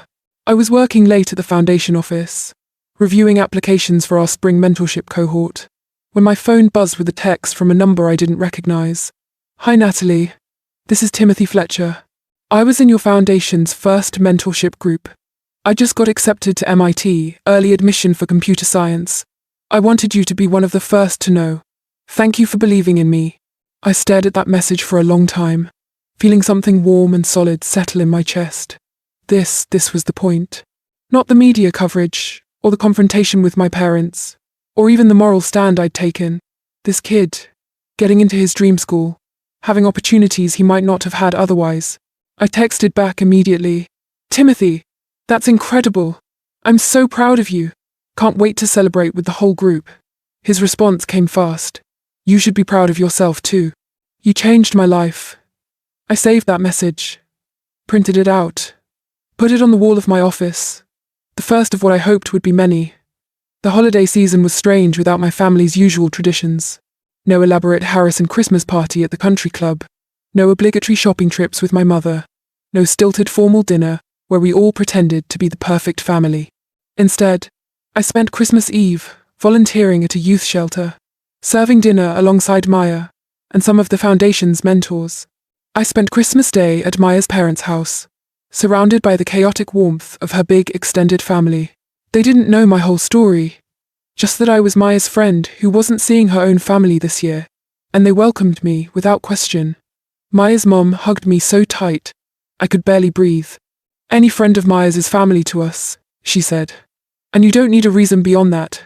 I cried in the bathroom afterward, overwhelmed by the casual kindness of it. This was what family could look like when it was healthy, messy, and loud and unpolished, but real. No performance, no conditions, just acceptance. On New Year's Eve, the foundation hosted a celebration for our students and their families. We'd rented a community center, set up games and activities, brought in food. It was nothing fancy, no crystal chandeliers or champagne fountains, but watching those kids laugh and connect with their mentors, seeing their parents relaxed and happy, I felt more successful than I'd ever felt at my parents' galas. At midnight, as everyone counted down together, I found myself thinking about the year that had just passed. How it had started with me, still firmly under my parents' control, still trying to be the daughter they wanted. How it had cracked open with a forgotten birthday and rebuilt itself into something I could hardly have imagined. "Happy New Year, Nat," Maya said, hugging me as the countdown reached 0. "Happy New Year," I echoed, "to new beginnings." In January, I got another unexpected contact, this time from my mother. Not a text or email, but an actual handwritten letter, delivered to the foundation office. "Natalie," it began, "I'm not good at this kind of communication. You know I prefer phone calls or face-to-face conversations where I can control the outcome. But your father suggested that maybe some things need to be said in writing, where there's no performance or manipulation possible. Just truth. I've been seeing a therapist. She's helping me understand some patterns I've carried from my own childhood. Patterns I never examined because examining them would have meant admitting weakness. I've learned that I struggle with vulnerability, that I often confuse control with love, that I've spent so much energy projecting an image that I forgot to build the reality underneath. I forgot your birthday. Not because it wasn't important, but because I trained myself to see you as an extension of me, rather than as a separate person with your own needs and feelings. In my mind, you were always there, always available, always understanding when I put business first. I took you for granted in the most fundamental way. You were right to confront us, right to separate yourself from our legacy, right to build something that reflects your values instead of ours. I don't know if we'll ever have the relationship you deserve from a mother. I don't know if I'm capable of changing enough to be that person. But I want you to know that I see you now, really see you, in a way I never did before. And what I see is someone far stronger and more authentic than I ever was at your age. I'm proud of you, not for being a Harrison, but for being Natalie. Love, Mom. I read that letter 3 times, sitting alone in my office, and let myself cry. Not because it fixed everything it didn't, not because it made the hurt go away it wouldn't, but because it was a beginning, a small, fragile beginning, that might or might not grow into something real. I didn't respond right away. I needed to sit with it, to process it, to decide what I actually wanted from my parents going forward. The answer, I realized over the following weeks, was simple: honesty. I wanted them to be honest about their limitations, honest about their mistakes, honest about whether they could actually change. And I wanted to be honest with them about my hurt, my expectations, my boundaries. It took me 3 weeks to write back. When I finally did, I kept it short. Mom, thank you for the letter. I appreciate your willingness to be vulnerable and to take responsibility. I'm not ready for regular contact yet, but I'm willing to try occasional check-ins, maybe lunch every few months. No business talk, no foundation discussion, just us, trying to figure out if there's a real relationship underneath the performance. Let me know if that works for you. Natalie. Her response came 2 days later. That works for me. Thank you for giving me a chance. I love you. We scheduled our first lunch for February. It was awkward and difficult and sometimes painful, but it was also real. My mother actually asked about my life, not about the foundation's metrics or press coverage, but about how I was doing, what I was reading, whether I was happy. It wasn't perfect. She still slipped into old patterns sometimes, still tried to give unsolicited advice about my career or appearance. But when I called her out on it, she apologized instead of getting defensive. That was new. That was progress. My father was slower to engage. He sent occasional emails, usually articles about nonprofit management or leadership. He thought I'd find interesting, always with a brief note like, "Thought of you," when I read this. Small gestures that said he was thinking about me but didn't know how to bridge the gap. I appreciated them more than I would have expected. By spring, the foundation had expanded to 5 school districts. We'd served over 80 students, hired 3 full-time staff members, and secured enough grant funding to operate independently for 3 years. The reparations fund had distributed over $200,000 to 30 families, providing housing deposits, educational support, and business startup costs. Julian's article about my family had won a regional journalism award. Patricia Wu's follow-up piece about the reparations fund had been nominated for a national prize. I'd given enough interviews that I'd learned to be comfortable on camera, to tell the story in a way that focused on the work rather than the drama. The hashtag number Harrison Truth had evolved into a broader conversation about generational wealth, family accountability, and choosing values over loyalty. Other young people from wealthy families reached out, sharing their own stories of confronting problematic legacies. A few even started their own reparations or accountability projects. I never set out to start a movement. I just wanted to tell the truth and do good work. But apparently, truth-telling was revolutionary enough. One Saturday in April, I was leading a workshop at the foundation when one of our students, a 15-year-old named Jasmine, raised her hand. "Miss Harrison, can I ask you something personal?" "Sure." "Do you ever regret it? Going public about your parents? Because I know it worked out, but weren't you scared of losing everything?" I thought about that question, really thought about it, because she deserved an honest answer. "I was terrified," I said, finally. And yes, there were moments I regretted it. Times when I wished I'd just kept my mouth shut and stayed in the safe, comfortable life I knew. But you know what I would have lost if I'd stayed silent? Myself, my integrity, my ability to look in the mirror and know I'd done the right thing even when it was hard. Jasmine nodded slowly. "My mom always says family comes first, no matter what. But what if your family is toxic? Then you have to make a really hard choice," I said, "between the family you were born into and the person you want to become. Sometimes those things align. Sometimes they don't. And retry. A. Continue D. When they don't, you have to choose yourself. Not because you're selfish, but because you can't help anyone else. Can't build anything meaningful if you've lost yourself in the process." The other students in the workshop were quiet, listening intently. These were kids who understood complicated family dynamics, who knew what it meant to feel torn between loyalty and survival. "But here's the thing," I continued. "Choosing yourself doesn't mean you stop loving your family. It just means you love yourself too. And sometimes, that love has to come first." After the workshop, Jasmine lingered behind. "Thank you," she said quietly.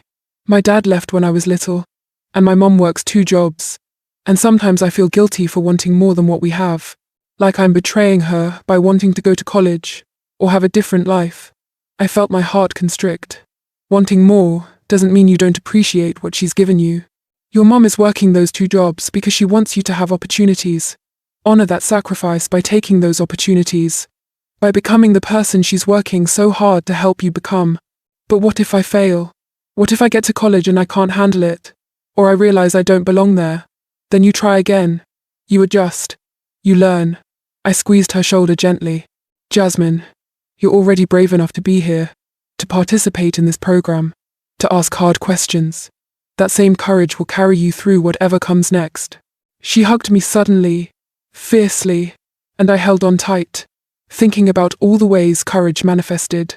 The big public stands got attention, but this, a teenage girl, deciding to believe in herself despite her circumstances, this was just as revolutionary. That evening, I had dinner with Maya at our favorite Thai restaurant. She'd just gotten promoted at her job and wanted to celebrate. But within 10 minutes, she'd steered the conversation back to me.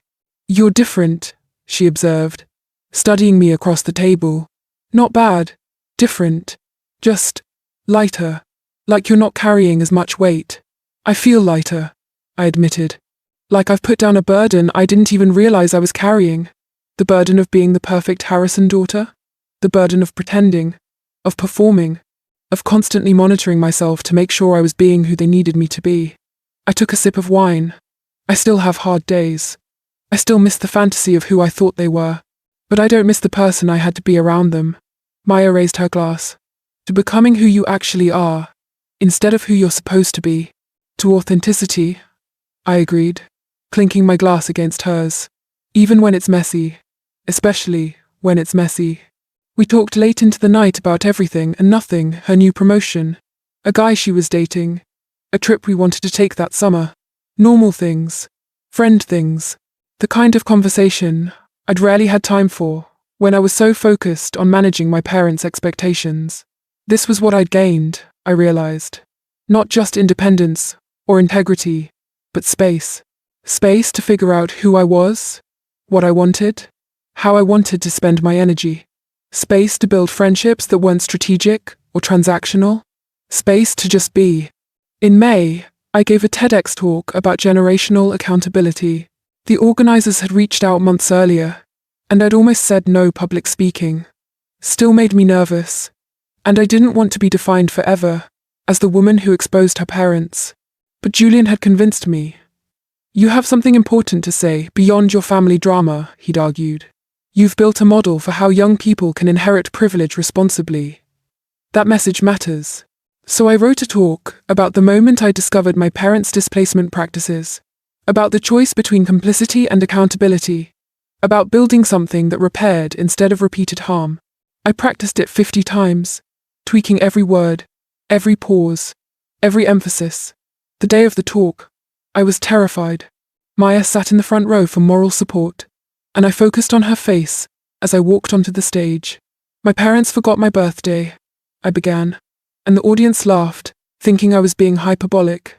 No, really, they forgot it completely. And that forgotten birthday became the catalyst for me discovering some uncomfortable truths about where my family's money came from, and what price other people had paid for my privilege. I told the story, not all of it, but the important parts: the displacement, the discovery, the decision to build something different, the foundation, the reparations fund, the attempt to transform inherited privilege into genuine service. "I'm not here to tell you that confronting your family is easy or always the right choice," I said as I neared the end.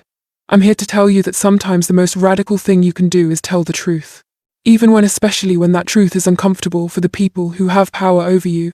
The audience was silent, engaged, and I felt that electric connection speakers talk about when they know their message is landing. We inherit a lot from our parents, I concluded. Money, connections, values, trauma, patterns. Some of those inheritances serve us, some don't. And at some point, we have to decide which inheritances to keep and which to transform. My parents gave me privilege. I'm trying to transform it into purpose. They gave me a name with recognition. I'm trying to attach that name to repair instead of harm. They taught me how to succeed. I'm trying to redefine what success means.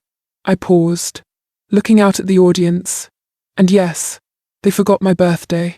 But maybe that forgotten birthday was the gift I actually needed, the push to stop waiting for their validation and start building my own life. So to anyone out there who feels invisible in their own family, or trapped by expectations, or caught between loyalty and integrity, you're not alone. And you're not wrong to want something different. Sometimes the most loving thing we can do for ourselves, and ultimately for our families, is to break the patterns that aren't serving anyone. The applause was immediate and sustained. People stood. I saw Maya crying, saw strangers nodding in recognition, saw faces that told me the message had resonated in ways I hadn't even anticipated. Afterward, dozens of people came up to me. Young adults who'd cut off toxic parents, middle-aged people who'd spent decades trying to earn impossible approval, parents who wanted to do better with their own kids. Everyone had a story, a version of the same struggle, how to honor your origins while still becoming yourself. I listened to each person, took photos, exchanged contact information. By the time I got home that night, I was exhausted, but exhilarated. The talk would go online in a few weeks, would probably get some views, might help some people. That felt like enough. The video went viral. Within 2 weeks, it had 5 million views. News outlets picked it up. Online communities discussed it. People started using Number Forgotten Birthday to share their own stories of family betrayal and recovery. My inbox exploded with interview requests, speaking invitations, partnership opportunities. Universities wanted me to speak at graduations. Organizations focused on family dynamics wanted to feature the foundation. A literary agent reached out asking if I'd considered writing a book. It was overwhelming. And honestly, a little scary. I'd wanted to tell my story and move on. Instead, the story had taken on a life of its own. "You've become an accidental advocate," Julian observed when we met for coffee to discuss the media frenzy. "People are projecting their own family struggles onto your narrative." I know, and I want to honor that. But I also don't want to be reduced to just the woman who had a public fight with her parents. I have actual work to do. Then do both. Use the platform to direct attention to the work. Every interview, every speaking engagement. You control the narrative. Talk about the foundation, the reparations fund, the students. Make your parents' failure to appreciate you into a springboard for helping kids who need appreciation. He was right, of course. So I started being more strategic about which opportunities I accepted. Yes to podcasts focused on social justice. Yes to panels about nonprofit leadership. No to gossip shows that wanted to rehash the family drama. No to anything that felt exploitative or sensational. And always, I redirected back to the work. The foundation isn't about me, I said, in interview after interview. It's about creating pathways for talented kids who don't have the advantages I had. Let's talk about them, not about my family problems. By the end of May, we'd received over $1 million in donations sparked by the TEDx talk.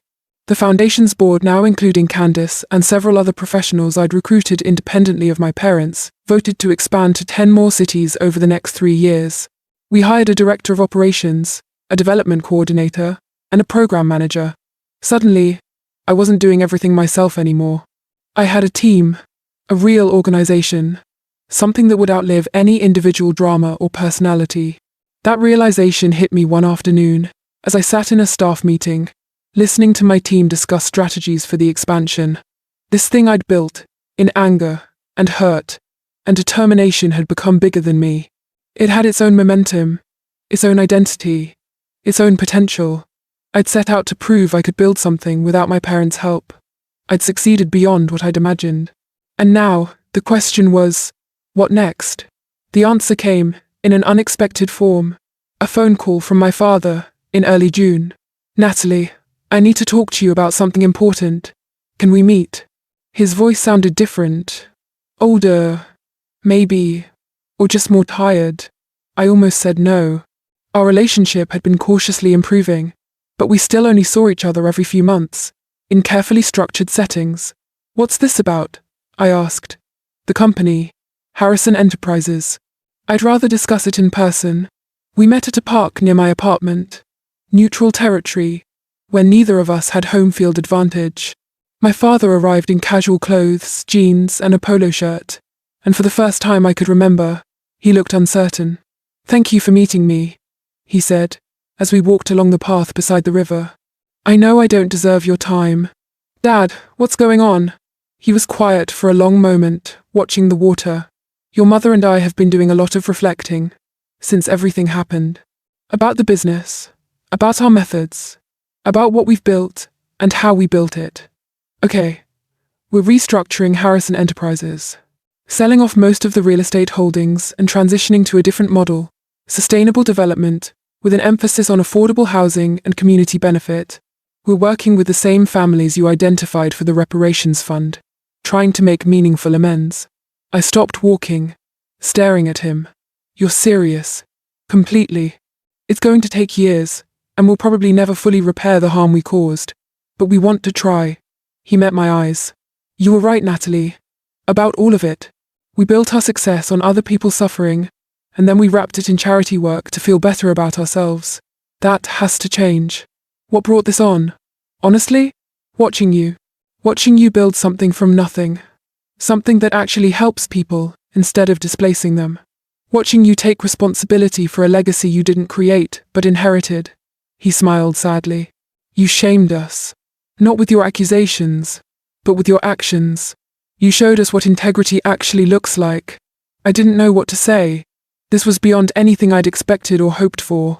I'm not asking for your approval or involvement, he continued. You've built your own path, and you should stay on it. But I wanted you to know, and I wanted to say thank you for being brave enough to tell the truth, even when it cost you. It cost me a lot, I said quietly. It cost me the relationship I thought we had. But you gained something more valuable, the relationship you actually have. The real one, underneath all the performance. He touched my shoulder gently. I hope someday that relationship can be something we both value. But I understand if it never is. I understand that I've lost the right to expect your love or trust. We walked in silence for a while, and I felt the weight of 25 years of complicated emotions swirling inside me. Anger, hurt, hope, grief, gratitude all mixed together, until I couldn't separate one from another. I don't hate you, I said finally. I never hated you. I just needed you to see me. Really see me, not just the version of me that reflected well on you. I see you now, and what I see is remarkable.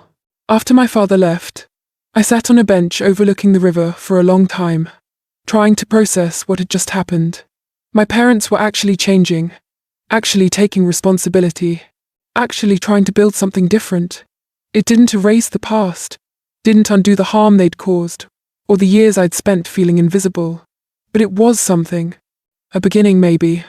A possibility. I called Maya. My dad just told me they're restructuring the company to focus on affordable housing and community benefit. Holy shit. Did he seem sincere? I think so. But I've thought that before and been wrong. So, don't trust it yet. Let them prove it through actions over time. That's the plan. I don't know. I didn't think they were capable of this level of change. People surprise you sometimes, especially when they're properly motivated. She paused. How do you feel? Hopeful, confused, cautiously optimistic. Like maybe I didn't just blow up my family for nothing. You never blew up your family for nothing, Nat. You established boundaries and held people accountable. If they're choosing to respond by actually changing, instead of just manipulating you back into compliance, that's on them. That's their choice. She was right. Their response was their responsibility, not mine. I'd done my part by telling the truth. What they did with that truth was up to them. Over the summer, I watched from a distance as my parents actually followed through. Harrison Enterprises announced the restructuring publicly. They partnered with affordable housing nonprofits. They created a fund to support small businesses in communities they'd previously displaced. They hired a community advisory board to oversee all new developments. The business press was skeptical. Can leopards change their spots? One headline asked. Harrison Enterprises attempts image rehabilitation, said another. But the community response was more nuanced. The families affected by past displacements were cautiously welcoming, willing to give the Harrisons a chance to prove they meant it. Activists who'd spent years fighting the company's practices agreed to join the advisory board, explicitly saying they were willing to be watchdogs for this transformation. It wasn't perfect, There were missteps and criticisms and moments of backsliding. But it was real effort, sustained over months, that mattered. In August, my mother invited me to lunch, our regular check-in. But this time she had a specific agenda. "I want to show you something," she said, pulling out a folder of documents. "The first affordable housing project we're developing. It's on the site of one of our old luxury condo buildings. We're converting it to mixed-income housing, with preference for families who were displaced from that neighborhood." I looked through the plans, genuinely impressed by the thoughtfulness of the design, the community input that was clearly embedded in every decision. "This is good work, Mom. It's the right work." Finally. She hesitated. "Would you consider joining the advisory board? Not for Harrison Enterprises specifically, but for the Affordable Housing Fund. We need people who understand community needs, who have credibility we don't have." "I'll think about it," I said, not committing. "But I need to see more sustained effort first. This can't just be a PR move that fades once the media stops paying attention. It's not. This is my life's work now, trying to repair what we broke." She looked at me with something like vulnerability. "I know I can never be the mother you deserved, but maybe I can be a mother who does good work in the world. Maybe that's something." It was something. Not everything I'd wanted, but something real. By fall, the foundation had grown beyond anything I'd imagined that night. I stood in the ballroom watching my parents take credit for my work. We were serving over 300 students across 8 cities. Our mentors included tech professionals, scientists, engineers, and academics who volunteered their time because they believed in the mission. Timothy, the student who'd gotten into MIT, had started his first semester and checked in regularly to tell me about his classes, his struggles, his victories. Jasmine had applied for early admission to 6 colleges, her application strong enough that her guidance counselor was confident she'd get multiple acceptances. These stories, these real, tangible impacts, made everything worth it. In October, exactly 1 year after the gala that had changed everything, I threw a different kind of party. Not a lavish fundraiser at a country club, but a community celebration at the foundation's office. Current students, alumni, mentors, families, staff, board members, everyone who'd been part of building this organization. Maya helped me hang streamers and set up folding tables. We ordered pizza and bought a grocery store cake. It was nothing fancy, but it was perfect. "Speech!" someone called out as people gathered, and I climbed onto a chair to address the crowd. 1 year ago today, I stood in a ballroom at an event that was supposed to celebrate me, but I felt invisible. My parents had forgotten my actual birthday and thrown this party 3 weeks late to serve their own interests. And I was so angry, so hurt, that I decided to do something that scared me. I told the truth. The room was quiet, everyone listening. I told the truth about being forgotten, about feeling used, about discovering that my privilege was built on other people's suffering. And I thought telling that truth would end in destruction, destroyed relationships, destroyed reputation, destroyed life. I looked around at all these faces, students who'd found their confidence, mentors who'd found their purpose, families who'd found their community. But instead, telling the truth created something new. It created this, all of you, this organization, this mission. It created space for authenticity and accountability and actual change. My voice caught. My parents forgot my birthday, but you all remembered why I exist. Not as their daughter, not as a Harrison, but as Natalie, just Natalie trying to do work that matters. The applause was immediate and genuine, and I felt tears slide down my cheeks. These were happy tears, grateful tears, tears that came from feeling truly seen for the first time in my life. After the party, as we cleaned up, Jasmine approached me.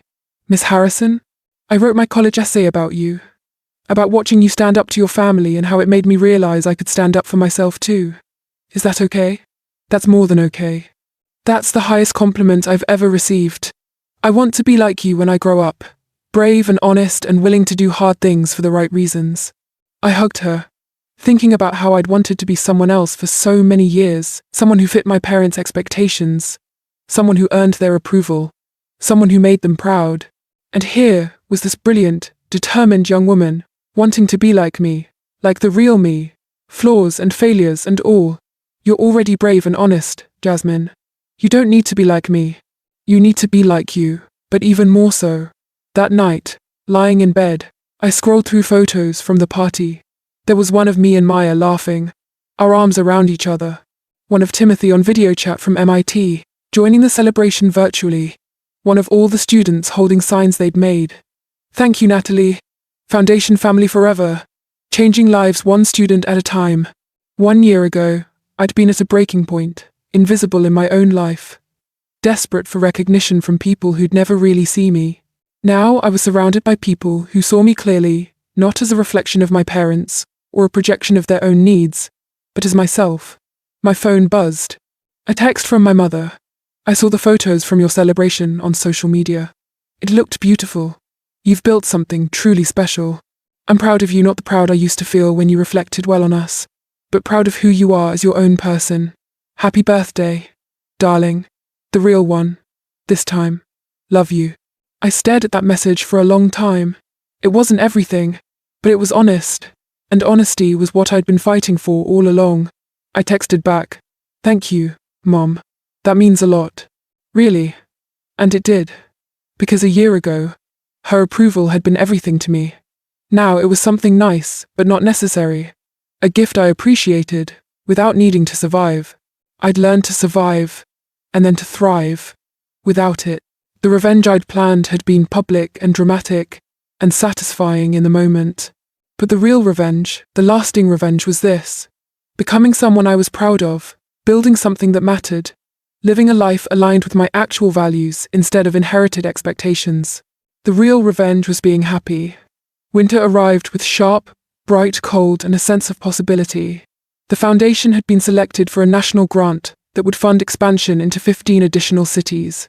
Major education publications were writing about our model as innovative and replicable. Universities were inviting me to speak about youth development and mentorship. I was 26 now, and my life looked nothing like I'd imagined a year ago. I thought I wanted to be part of the Harrison empire, to carry on the family legacy, to make my parents proud. Now I was building my own legacy, making myself proud, and discovering that was infinitely more satisfying. In December, I got an invitation that surprised me. My parents' annual Christmas party, the same event I'd attended every year of my life until last year, when I'd chosen to skip it rather than pretend everything was fine. The invitation came with a handwritten note from my mother. "I understand if you don't want to come, but I'd love to have you there as yourself, not as our perfect daughter. No performance required. Just family, if you're willing. Love, Mom." I called her. "I got the invitation. I hoped you would. But Natalie, I meant what I wrote. If it's too much, if you're not ready, I understand completely. I know we've damaged your trust, and rebuilding it takes time. Can I bring Maya?" "Of course. Bring whoever makes you feel safe and supported. And can we agree on some ground rules? No discussion of the foundation in front of guests. No trying to control what I wear or how I present myself. No. No performance," she finished. "I promise. Just dinner with family and close friends. Nothing more." I agreed to go, though I was nervous about it, for weeks leading up to the event. Maya promised to be my backup, ready to leave at any moment if I needed an escape route. The night of the party, I dressed in what I actually liked. A simple black dress, minimal makeup, my hair down and natural instead of styled, in the elaborate updo my mother preferred. When Maya and I arrived at my parents' house, I took a deep breath before walking in. The party was smaller than usual, maybe 50 people, instead of the usual 200. My parents greeted me at the door, and I saw genuine happiness in their faces.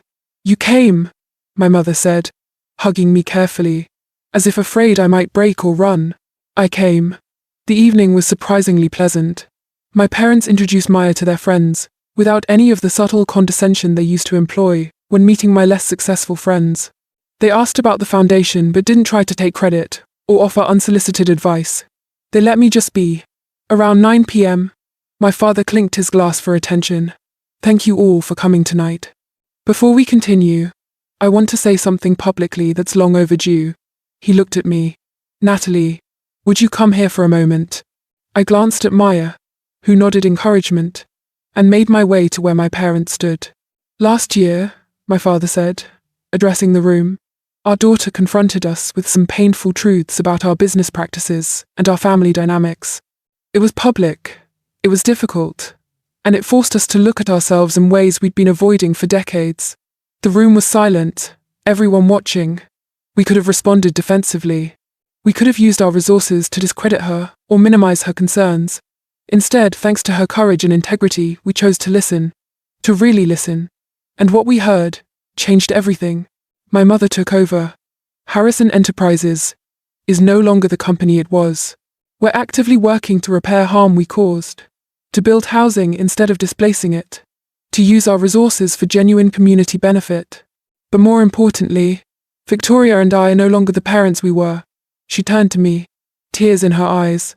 Natalie, you taught us that love without respect isn't really love. That approval without acceptance is worthless. That family means nothing if it's built on performance and control rather than authenticity and support. We forgot your birthday, my father said quietly. And in doing so, we forgot what actually matters. You've spent this past year showing us, showing everyone what it means to live with integrity, to take responsibility, to build something meaningful. We're grateful for that lesson, even though we made you pay too high a price to teach it to us. He raised his glass. To Natalie. Not the daughter we tried to create, but the woman you chose to become. We're proud of you, and we love you, the real you. The room erupted in applause.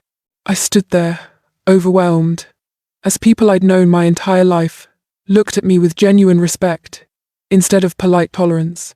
These were my parents' friends, their business associates, their social circle, and they were celebrating me for standing up to my parents, not for making them look good. After the toast, as the party resumed, I found myself alone with my parents in the study. Thank you, I said, for that, for all of this, for actually trying. We should be thanking you, my mother said. You gave us a chance to be better people. Not everyone would have. I almost didn't. There were so many times I wanted to just cut you off completely, to decide you weren't worth the effort. What made you keep trying? My father asked. I thought about that. Hope, I guess. Hope that underneath all the dysfunction and manipulation, there was something real, something worth saving. Was there? My mother asked softly. I think so. I think you're still figuring out who you are without the performance, just like I was. But yeah, I think there's something real here, something that might actually become healthy someday. My mother hugged me, then really hugged me, not the air-kiss performance hugs of my childhood. I love you, Natalie. I know I don't say it enough, and I know I didn't show it when it mattered. But I do. I love you too, Mom. Both of you.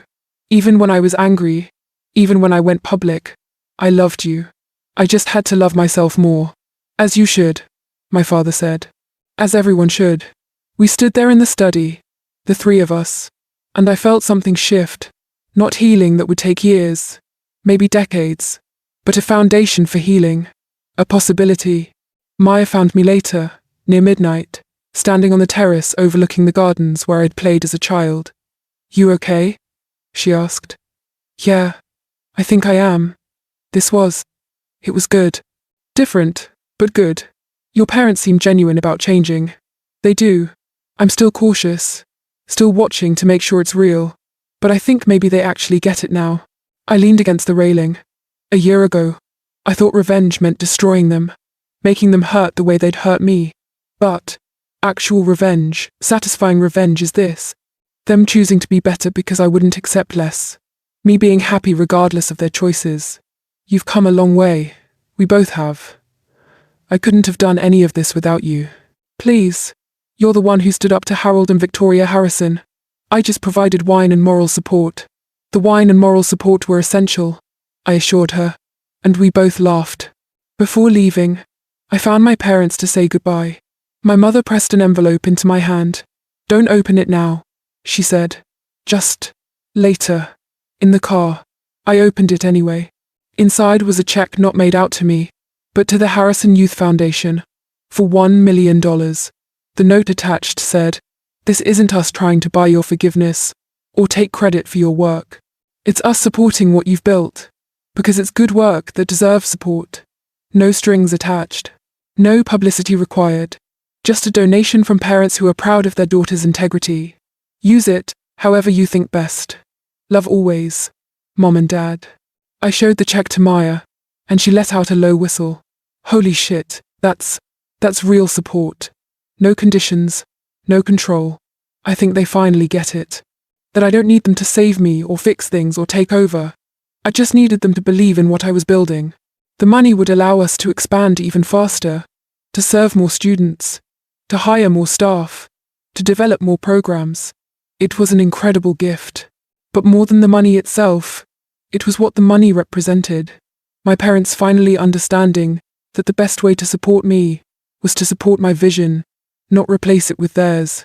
That night, lying in bed in my small apartment, I thought about the journey of the past year, the forgotten birthday that had catalyzed everything, the gala where I'd first spoken up, the articles and interviews, and public confrontation, the foundation's growth, the reparations fund, the slow, painful rebuilding of family relationships. It had been the hardest year of my life. But it had also been the year I'd finally become myself. Not a polished version, designed to please others, but the messy, authentic, complicated person I actually was. I'd set out to get revenge on my parents for forgetting me. Instead, I'd remembered myself. I'd reclaimed my voice, my values, my vision. I'd built something meaningful that would outlast any family drama or personal conflict. The news hadn't forgotten my foundation launch, but more importantly, I hadn't forgotten who I was or what mattered. That was the real victory. Spring arrived with a sense of renewal. The foundation's expansion was ahead of schedule, and we were receiving applications from students across the country. The reparations fund had grown to serve over 100 families, providing not just financial support, but also mentorship and community connections. My parents' transformation continued too. Harrison Enterprises had completed its first affordable housing development, and the reviews from residents and community leaders were overwhelmingly positive. My mother had joined the board of a housing advocacy nonprofit. My father was teaching a course on ethical business practices at the local university, explicitly using his own past mistakes as case studies. They were doing the work, not just talking about it. In April, I received an unexpected email from Patricia Morrison, the woman who'd first reached out to thank me for speaking about the displacement. Dear Natalie, it read, I wanted to update you on how the reparations fund has changed my family's life. With the housing assistance, we were able to move into a stable apartment in our old neighborhood. With the educational support, my daughter is enrolled in a community college program she never thought she could afford. But more than the financial help, you gave us something we thought we'd lost forever. The acknowledgement that what happened to us mattered, that we weren't forgotten. Thank you for seeing us. I printed that email and added it to the wall in my office, next to Timothy's MIT acceptance message, and dozens of other notes from students and families. This wall had become my favorite thing about the office, a tangible reminder of why the work mattered, why the confrontation had been worth it, why telling the truth was always the right choice even when it was hard. Julian stopped by one afternoon with news. His article had won the National Journalism Prize. I couldn't have done it without you trusting me with your story, he said. The prize money isn't huge, but I want to donate half of it to the foundation. Julian, you don't have to. I want to. Your story changed my career, but more importantly, it's changing lives that deserve support. We went out to celebrate with Maya and some of the foundation staff. Over dinner, our program manager mentioned that several other cities had reached out, wanting to replicate our model in their communities. We could franchise it, she suggested. Not for profit, obviously, but create a blueprint that other organizations can follow. Make the Harrison Youth Foundation model available to anyone who wants to use it. The idea was appealing, taking what we'd built and sharing it, allowing the impact to multiply beyond what we could achieve alone. Let's do it, I decided. Let's create an open-source model for youth mentorship in STEM. Free curriculum, free training materials, free organizational structure. Anyone who wants to help kids should be able to use what we've learned. Over the next few months, we developed the materials, tested them with partner organizations, and prepared for a national launch. The work was exhausting, but exhilarating. The sense of building something bigger than myself, bigger than any one organization. In June, on what would have been the 1-year anniversary of my actual forgotten birthday, not the gala, but the real birthday my parents had missed, I decided to throw myself a party. A real party, celebrating me, on the actual day. I invited Maya, the foundation staff, my mentor group, a few friends from college I'd reconnected with. I didn't invite my parents, not out of spite, but because this was about claiming the day for myself, about marking my own existence, independent of their recognition. But the morning of my birthday, my phone rang. My mother. Happy birthday, darling. Your real birthday. On the real day. Thank you, Mom. I know you're celebrating with friends tonight, and I'm not asking to crash your party, but your father and I wondered if we could take you to breakfast. Just the three of us. Nothing fancy. We'd like to start a new tradition celebrating you on your actual birthday. No agenda, no guests. Just family. I agreed, curious about what this new version of family looked like. Breakfast was at a small diner near my apartment. The kind of place I would have chosen. Not the expensive restaurant my parents would have preferred. They showed up in casual clothes, and my father actually ordered pancakes instead of his usual egg white omelette. We've been thinking about this day for a year, my mother said, after we'd ordered. About what it meant that we forgot it. What it revealed about our priorities. It revealed that you were so focused on your own agendas, that you stopped seeing me as a separate person with my own needs. I said gently. Exactly. And we're sorry, Natalie. Truly. Deeply sorry. Not just for forgetting your birthday, but for all the years we treated you like an extension of ourselves rather than your own person. My father reached into his bag and pulled out retry A. Continue a small wrapped box. This isn't to make up for anything. Nothing could. But we wanted to give you something that acknowledges who you actually are, not who we wanted you to be. I opened it carefully. Inside was a necklace, simple, elegant, with a pendant shaped like a compass. So you always know which direction you're heading, my mother explained. Not the direction we push you, but the one you choose for yourself. I felt tears prick my eyes.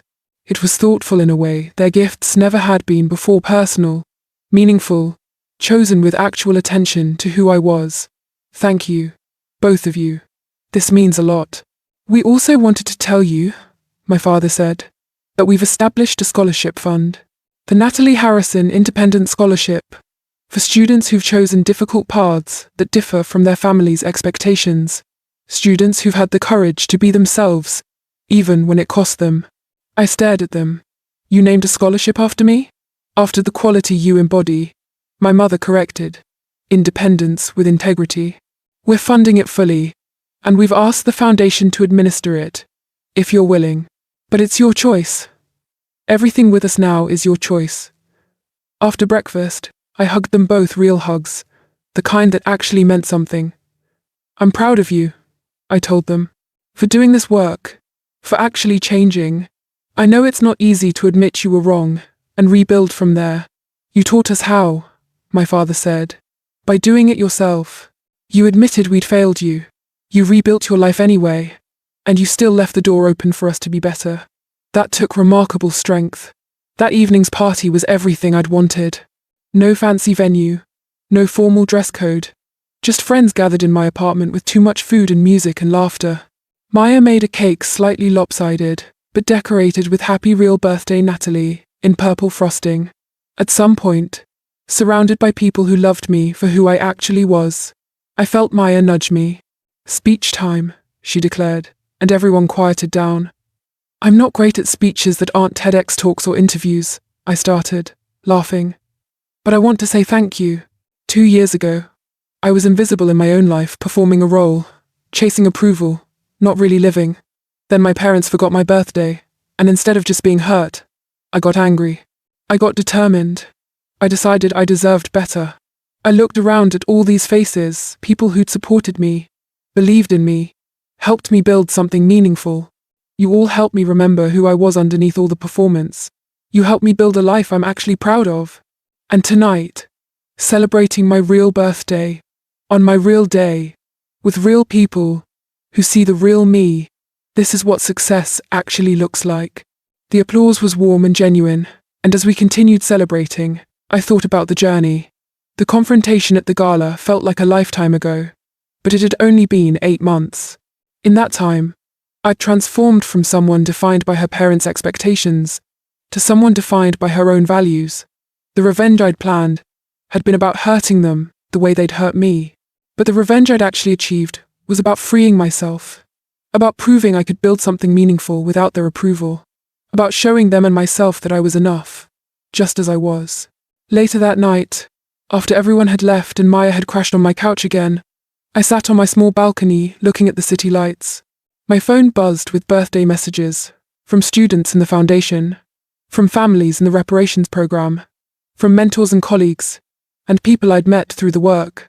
Each message was a reminder that I mattered not because of my last name, or my parents' money, or any external validation, but because I'd chosen to do work that mattered, to live with integrity, to be authentic even when it was terrifying.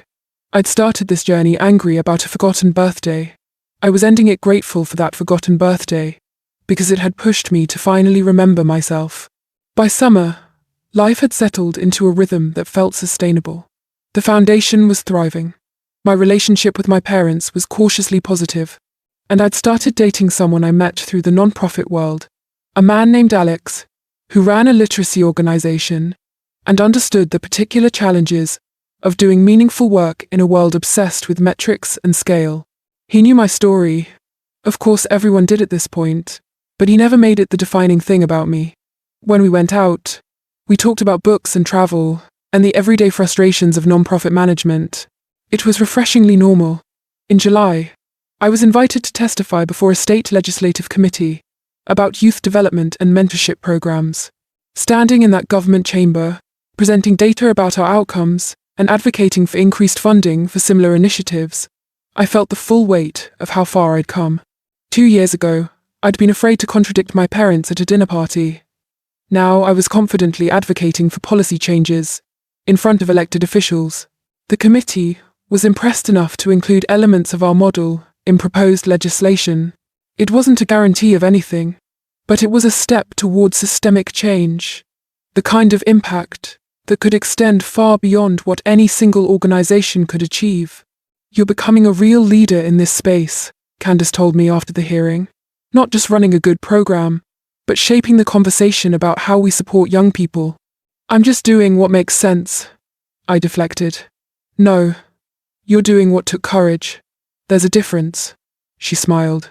"I've known a lot of young people from wealthy families. Most of them either embrace the privilege without examining it, or reject it entirely out of guilt. You did something harder, you acknowledged it, took responsibility for it, and transformed it into something generative. That's rare." Her words stayed with me. I'd never thought of my journey in those terms, not as rejection or acceptance of privilege, but as transformation of it. Maybe that was the real work. Not pretending privilege didn't exist, but consciously choosing to use it in ways that created equity rather than reinforcing inequality. In August, Timothy came home from MIT for a visit and stopped by the foundation office.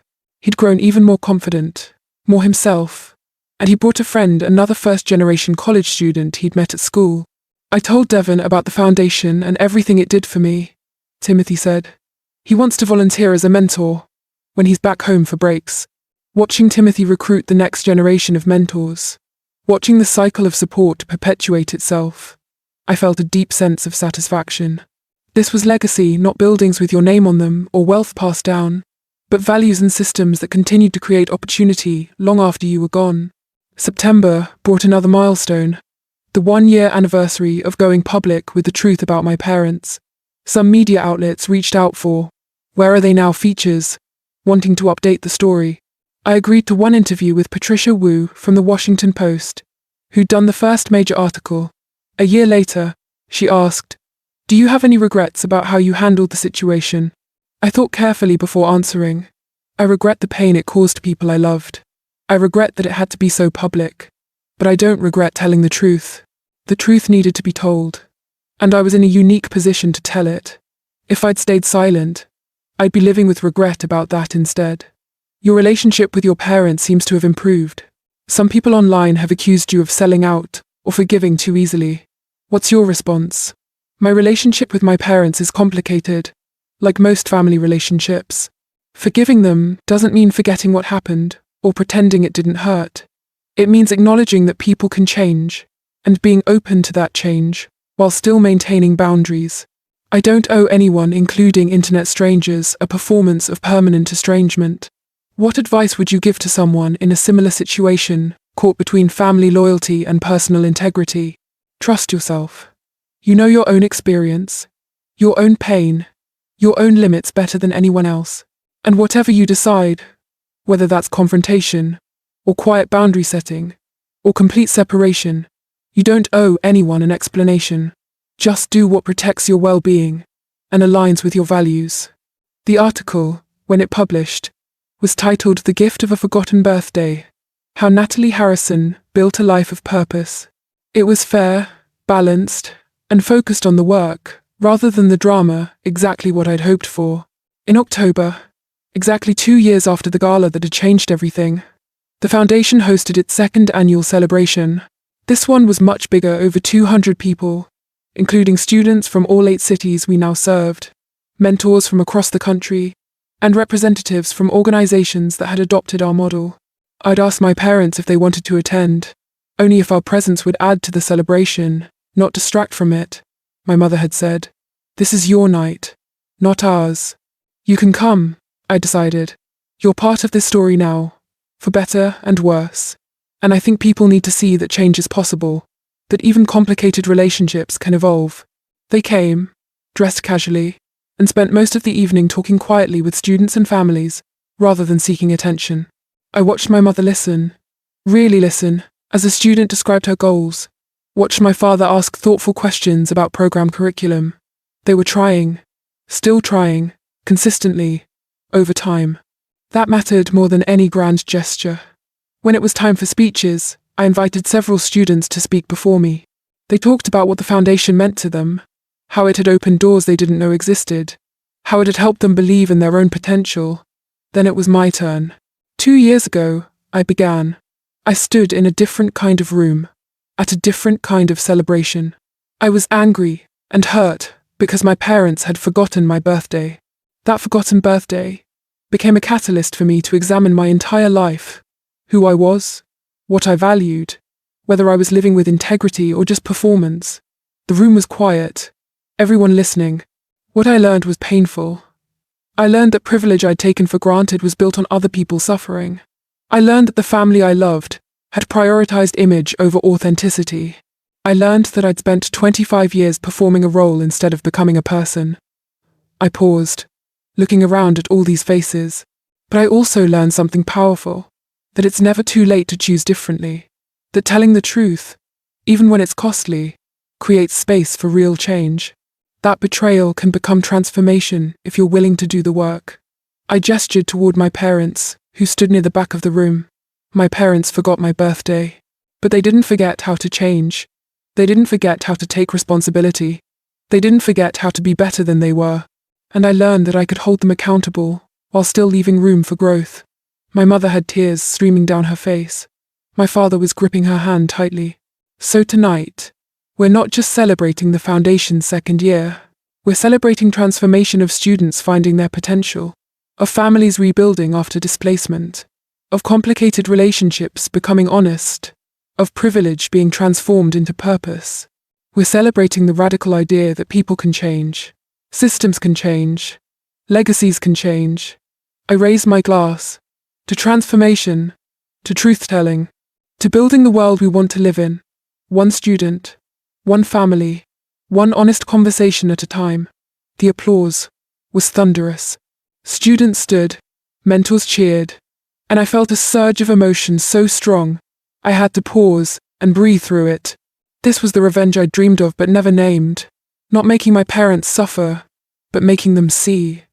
Making them understand what they'd missed by not really seeing me. Making them witness the person I'd become without their approval. And then most powerfully watching them choose to be part of this new story. Not as the stars, but as supporting players. Not as benefactors, but as learners. Not as my parents who knew best, but as humans who'd made mistakes and were trying to repair them.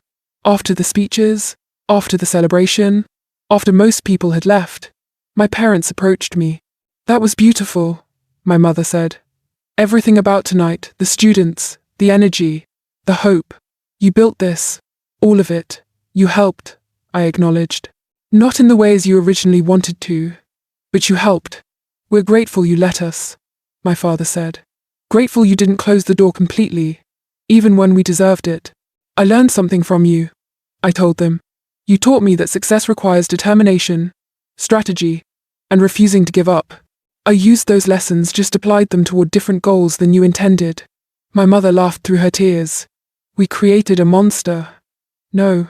You created a woman who knows her own mind and refuses to settle for less than authentic connection. That's not a monster. That's what you should have wanted all along. It is what we want now," my father said. "We're just sorry it took us so long to realize it." We stood there together, the three of us, and I felt the final piece of something settle into place. Not forgiveness. Exactly, that was still ongoing, still complicated, but acceptance. Acceptance of who they were, who I was, what we'd been through, and what we might still become. Later, as I drove home with Alex, he asked me how I felt. "Complete," I said. "Not healed, I don't think this kind of hurt ever fully heals, but complete. Like I finished a chapter, and I'm ready for whatever comes next." What does come next? I thought about that. The foundation would keep growing. The reparations work would continue. My relationship with my parents would keep evolving. But beyond all that, what came next was simple. Living. "I think what comes next is I stop defining myself by that conflict," I said. "Stop being the woman who stood up to her parents, and start being the woman who does good work. Stop letting that confrontation be the most interesting thing about me." "The work is pretty interesting too," Alex pointed out. "It is, and I want that to be the story. Not the drama, but the actual impact. The students who find their paths, the families who rebuild their lives, the systems that change because someone decided to tell the truth." That night, I updated my social media bio. It had said founder, Harrison Youth Foundation for 2 years. Now it said, founder, Harrison Youth Foundation, building pathways for the next generation. Former angry daughter, current, hopeful, human. The change felt right. I would always be a daughter, that relationship would always be part of my story, but it didn't have to be the whole story. I was so much more than my parents' child, more than their mistakes, more than their redemption arc. I was Natalie, just Natalie, building something meaningful, loving imperfect people, making mistakes and learning from them, trying to leave the world slightly better than I found it. That was enough. That was everything. 3 years after the forgotten birthday, I stood in a different ballroom, this time in Washington, D.C., accepting an award for innovative nonprofit leadership. The room was full of people who dedicated their lives to social change, and I was honored just to be among them. "Natalie Harrison has redefined what it means to inherit privilege responsibly," the presenter said. "Rather than simply accepting or rejecting her family's legacy, she's transformed it, creating pathways for young people while simultaneously working to repair historical harms." The Harrison Youth Foundation now serves over 2,000 students annually across 30 cities, and their open-source model has been adopted by 50 organizations worldwide. As I walked to the stage to accept the award, I caught sight of my parents in the audience. They'd flown in for this, proud but not proprietary, supportive but not controlling. We'd found a balance that worked: regular dinners, honest conversations, mutual respect, without the old patterns of manipulation. My acceptance speech was brief. I thanked my team, the students who'd trusted us, the families who'd shared their stories, the mentors who'd donated their time. But mostly, I concluded, I want to thank a version of myself who no longer exists, the 25-year-old woman who was so hurt by a forgotten birthday that she decided to burn down her entire life and rebuild it on her own terms. That woman was scared and angry, and didn't know if she'd survive the confrontation she was about to have. But she did it anyway. And everything I am today, everything this foundation represents, started with her courage to tell the truth, even when it cost her everything. I paused, looking out at the audience. So to anyone out there who's at that crossroads between the comfortable lie and the difficult truth, between pleasing others and becoming yourself. I promise you, the truth is worth it. The authenticity is worth it. You are worth it. The standing ovation was overwhelming. Afterward, dozens of people approached to share their own stories of family conflict, of choosing integrity over ease, of rebuilding after betrayal. Each story reminded me that what I'd experienced wasn't unique, the details differed, but the core struggle was universal. How do you honor where you came from, while still becoming who you are? The answer, I'd learned, was carefully, thoughtfully, with boundaries and grace in equal measure. At the reception afterward, a young woman approached me nervously. "Miss Harrison? I'm sorry to bother you, but I wanted to thank you. I'm 23, and my parents are, well, they're a lot like yours were. Successful, controlling, conditional with their love. I've been trying to figure out how to break free without destroying everything. Your story gave me hope that it's possible." I gave her my card. It's possible. It's hard, but it's possible. And whatever you decide, whether that's confrontation, or quiet separation, or something in between, trust yourself. You know what you need better than anyone else. After she left, my mother appeared beside me. That happens a lot, doesn't it? People telling you that you inspired them. Yeah, it's humbling. It should be empowering, she corrected gently. You did a brave thing, and it rippled outward in ways you couldn't predict. That's what real leadership looks like. Coming from her, from the woman who'd once embodied the exact opposite of authentic leadership, the compliment meant something. Thank you, Mom. No, thank you. For not giving up on us. For showing us there was a better way. She squeezed my hand. I know I'll never be the mother you deserved as a child, but maybe I can be a decent mother to the adult you've become. You're getting there, I said honestly. Some days are better than others, but you're getting there. That night, back in my hotel room, I video called the Foundation's leadership team for our weekly check-in. We reviewed applications, discussed expansion plans, celebrated wins. This was my life now, not defined by one dramatic moment, but built through thousands of small choices, to do good work, to stay authentic, to keep growing. After the call, I opened my laptop and started drafting an article I'd been thinking about for months. The title, Beyond the Betrayal. What comes after you tell the truth. I wrote about the confrontation, yes, but more importantly, I wrote about the aftermath, about the slow work of rebuilding, about maintaining boundaries while leaving room for growth, about the difference between forgiveness and reconciliation, between healing and pretending the wound never existed. The story everyone wants to hear is simple, I wrote. Bad parents, brave daughter, public confrontation, justice served.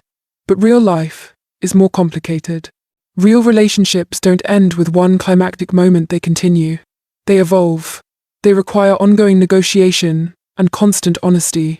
3 years after my forgotten birthday catalyzed the most difficult period of my life, I'm still learning how to be my parents' daughter, while also being myself. I'm still learning where to draw boundaries and where to extend grace. I'm still learning that some days I'll be angry about what they did, and other days I'll be grateful for who I've become because of it. The revenge I sought was simple. I wanted them to hurt the way they'd hurt me. The revenge I achieved was complex. I became someone who didn't need revenge anymore. I built a life so full of purpose and authenticity that their approval became nice but not necessary. I transformed their legacy of displacement into a legacy of opportunity. I turned pain into power, betrayal into growth, anger into action, and maybe that's the real lesson. Revenge doesn't have to be about destruction. Sometimes the sweetest revenge is becoming so fully yourself that the people who underestimated you have no choice but to see you clearly. Sometimes the greatest victory is building something so meaningful that the original hurt becomes just one chapter in a much larger story. My parents forgot my birthday, but I remembered who I was, and in the end, that was worth more than any birthday party they could have thrown. I published the article the next morning. Within hours, it had been shared thousands of times. The comments were full of people sharing their own stories, their own journeys from betrayal to transformation. One comment in particular stayed with me. You didn't just get revenge on your parents, You got revenge on every family dynamic that prioritizes image over authenticity, on every parent who forgets their child is a separate person, on every system that demands we perform rather than exist. Thank you for showing us another way. That afternoon, I got an email from Jasmine, the student who'd asked me about regretting my choice years ago. She was now a freshman at Stanford, studying computer science, thriving. I'm writing to tell you that I told my mum about your story, she wrote. About how you stood up for yourself and built something meaningful. And she cried, because she realized she'd been so focused on survival that she forgot I needed to be seen as more than just a burden or a responsibility. We've started having real conversations now about her struggles, about my dreams, about how we can both be whole people instead of just roles. You didn't just change my life by believing in my potential. You changed my family by teaching us that honesty is more important than performance. Thank you for everything. I read that email 3 times, tears streaming down my face. This was the real impact. Not the awards, or the press coverage, or the number of cities we served. This. Families learning to be authentic with each other. Young people finding their voices. Systems of manipulation being replaced with systems of genuine connection. I'd set out to hurt my parents for forgetting my birthday. I'd ended up helping thousands of people remember themselves. That evening, I had dinner with my parents, our monthly tradition, now solidly established. We met at a small Italian restaurant, and for once, the conversation flowed easily. They asked about the award ceremony, about the foundation's latest expansion, about Alex, and whether things were getting serious. It was normal, remarkably, wonderfully normal, the kind of family dinner I'd always wanted but never had as a child. We're proud of you, my father said as we finished dessert. Not for making us look good, not for any strategic reason, just proud of who you are, what you've built, how you've handled everything. Even the part where I publicly called you out and caused a massive scandal? I asked, raising an eyebrow. Especially that part, my mother said firmly, because that took more courage than we'd ever shown. You were braver at 25 than we've been in our entire lives. We sat in comfortable silence for a moment, and I realized this was what healing looked like. Not a dramatic reunion or a tearful apology scene. Just this. Easy conversation, genuine interest, mutual respect. The foundation of something real. I love you both, I said. I'm still working through some things. Still figuring out how to be your daughter without losing myself. But I love you. We love you too, they said in unison. And I believed them. Maybe not the uncomplicated, unconditional love I'd wanted as a child, but real love, flawed and honest and earned through years of difficult conversations and genuine change. That was enough. Walking home that night, I thought about the girl I'd been 3 years ago, so desperate for recognition, so willing to contort herself for approval, so lost in a role she'd been performing her entire life.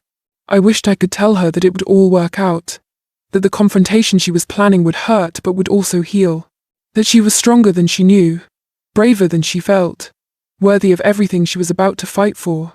But she didn't need me to tell her. She'd figured it out on her own, through courage and determination, and refusing to settle for less than authentic connection. She'd done the work, built the foundation, told the truth, survived the fallout, rebuilt the relationships that could be rebuilt, and let go of the expectations that couldn't be met. She'd transformed a forgotten birthday into a life of purpose. And now, I was living the life she'd fought so hard to create. My phone buzzed with a text from Timothy. Just got offered a summer internship at Google. They asked about the foundation during my interview and were impressed by my mentorship experience. Thanks for believing in me when I didn't believe in myself. I smiled, saving the message to add to my office wall. These moments, these small victories, these young people finding their paths. This was what mattered.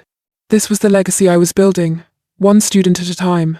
The news had remembered my foundation launch 3 years ago, but more importantly, I'd never forgotten why I launched it. To create opportunities, to repair harm, to transform privilege into purpose, to help young people become fully themselves. My parents had forgotten my birthday, but I'd remembered myself, and in the end, that made all the difference. Shape. 5 years after the forgotten birthday, the Harrison Youth Foundation celebrated its 5th anniversary with a gala. But this one, was different from the event that had started everything. This time, students planned it. The celebration happened at a community center, not a country club. The guest list included families we'd served, not society pages. The dress code was come as you are. My parents attended, but they sat in the audience, like everyone else. They'd learned their place in this story. Supportive, but not central. Present, but not in control. I watched, as Timothy, now graduated from MIT, and working as a software engineer, gave a speech about how the foundation had changed his trajectory. I watched as Jasmine, home from Stanford for the summer, mentored younger students with the same patience and encouragement she'd once received. I watched as Patricia Morrison's daughter, now enrolled in community college with support from the reparations fund, thanked everyone for remembering her family's story. This was the revenge I'd never planned but had somehow achieved. A room full of people whose lives were better because I'd chosen truth over comfort, authenticity over image, purpose over approval. Maya found me in the crowd, as she always did. You did good, Nat. Really good. We did good. None of this happens without you. Please. I just provided wine and moral support. You provided the courage. I looked around at the celebration, at the laughter, the connection, the genuine joy. I think courage is just fear that's found a purpose. I was terrified 5 years ago. I'm still sometimes terrified now, but the fear doesn't stop me anymore. That's growth right there. Later, as the evening wound down, a young woman approached me, no older than 23, nervous but determined. I'm sorry to bother you, but I had to tell you. My parents forgot my birthday last month, and instead of just being sad about it, I remembered your story. I remembered that I could choose to see it as a catalyst instead of just a hurt. So I started making changes in my life, setting boundaries, pursuing my own goals, becoming my own person. Your story gave me permission to want more. I hugged her, this stranger who felt like a sister in experience. You didn't need my permission. You just needed to remember that you're worth fighting for. And you are. After she left, my mother appeared beside me. That happens a lot, doesn't it? People telling you that you changed their lives. Sometimes. More often they're telling me they changed their own lives. I just happened to tell a story that resonated. That's not nothing, Natalie. That's everything. We stood together, watching the celebration, and I felt the full weight of what I'd built. Not just an organization, but a movement. Not just a foundation, but a philosophy. The idea that you could inherit privilege and still choose integrity. That you could love your family and still set boundaries. That betrayal could become transformation if you were brave enough to do the work. Do you ever think about that night? My mother asked quietly. The gala where everything changed. Sometimes. Usually, when I'm trying to remember how far we've all come. We were terrible to you that night. And for years before that. You were. But you're not anymore. That matters too. She squeezed my hand. Thank you for giving us the chance to be better. For not giving up on us completely. Thank you for actually changing. For proving that people can grow, even when it's hard. As the celebration ended, and guests filtered out, I stood in the empty community center, looking at the decorations the students had made, the photos of all the young people we'd served, the impact metrics that showed real, measurable change in real people's lives. 5 years ago, I'd been a forgotten daughter, standing in a ballroom, invisible in my own life.